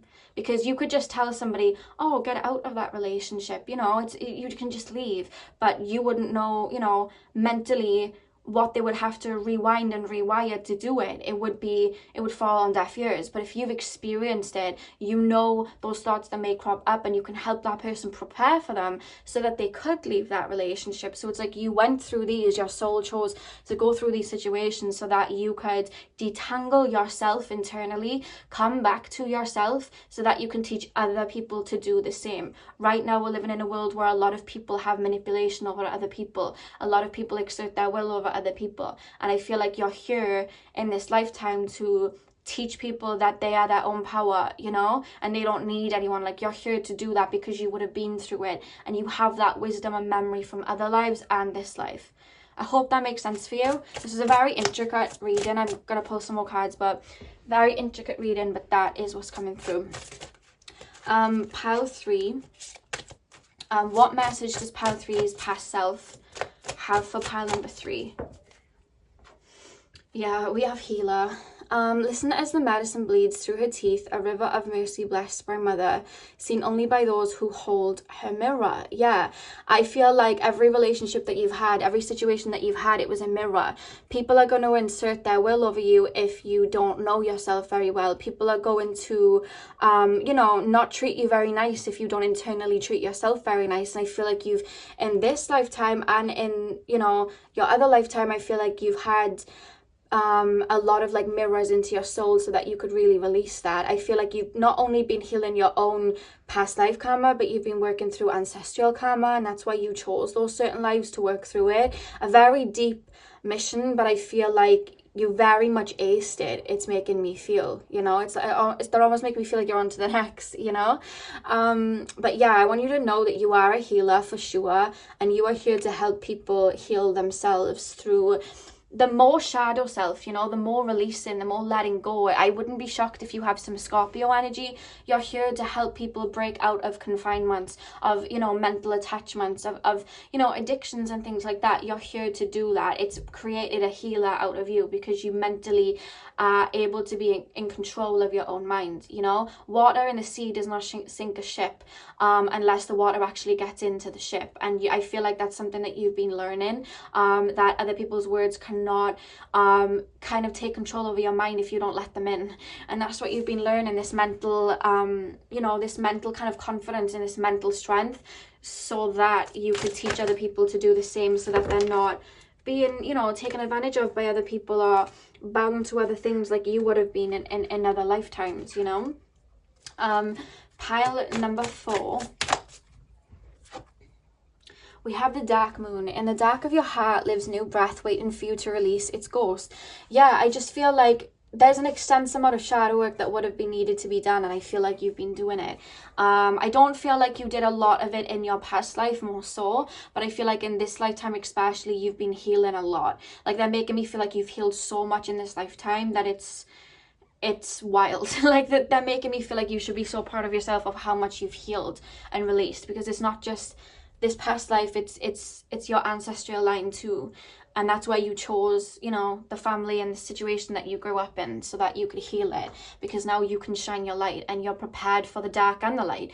You know how to border up from the dark the same way that you know how to shine your light. You know how to do that. You've understood that balance, the darkness and the light. And now you're helping other people do the same, that are, you know, too sweet for their own good or too nice for their own good. It's not about looking at things in a bad way, but we need to learn balance of discernment and wisdom, you know. And I feel like you've been acing that, so you can help others do the same. And then the final card we have, which is a message from your, there's a message coming through from your past life saying thank you, you know, like your past self, like thank you, because I feel like you have been freeing those lessons and that energy. There is like a thank you coming through, but it's also a thank you from your ancestral line too. Like, you broke it so that your children will not have to deal with it, you know. It's come through your ancestral line too. There's a very big thank you, and like it's almost like an applause coming through, you know.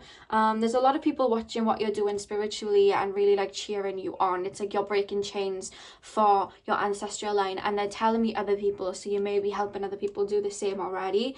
And the final card we had, what a wild web we weave, dear child, a delicious mystery untamed. Yeah, I feel like you've been just like do you know when it says what a wild web we weave? I feel like there was so much like weaved into your consciousness coming into this lifetime, like that you've been having to let go of, and it was more in your subconscious, you know, that you've been finally bringing to light. A lot of shadow work, but you're realizing why things went the way that it did.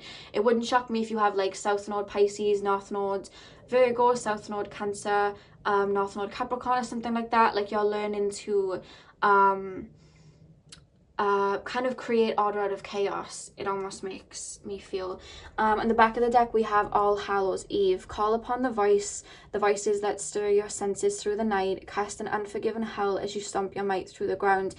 I just feel like in this lifetime you're realizing that you are no one to be messed with. Like you're finding your power, your confidence. Like there's just this energy coming from you, or that you're stepping into where like I am powerful, like I am not someone to be messed with. Like do not, I've now found my internal strength, you know what I mean? I already knew I had my spiritual strength, this feeling, but it's like now I have my internal strength, and I'll be damned if anyone exerts themselves over me like that again. Like you are learning to do that in this lifetime, and I think that's why they wanted to mention this so heavy and not focus on, you know, little things like, oh, you know, you could have had this family member or whatnot, because it's I do feel like your other life was a little bit lonely like that, because I feel like you just, you know, there was a lot of people that did exploit. But I think the reason that they were more focused on showing me the theme, because they're telling me that it would have made a lot of sense for you in this lifetime, you know. Obviously it didn't. If it didn't, then this reading wasn't for you, but that's what they're saying. So I hope this resonated, and I hope this was able to give you clarity. Hit the thumbs up and comment down below if it did. I'm sending you guys all of my love, and hopefully I'll see you guys in my next video. So thank you guys so much for watching.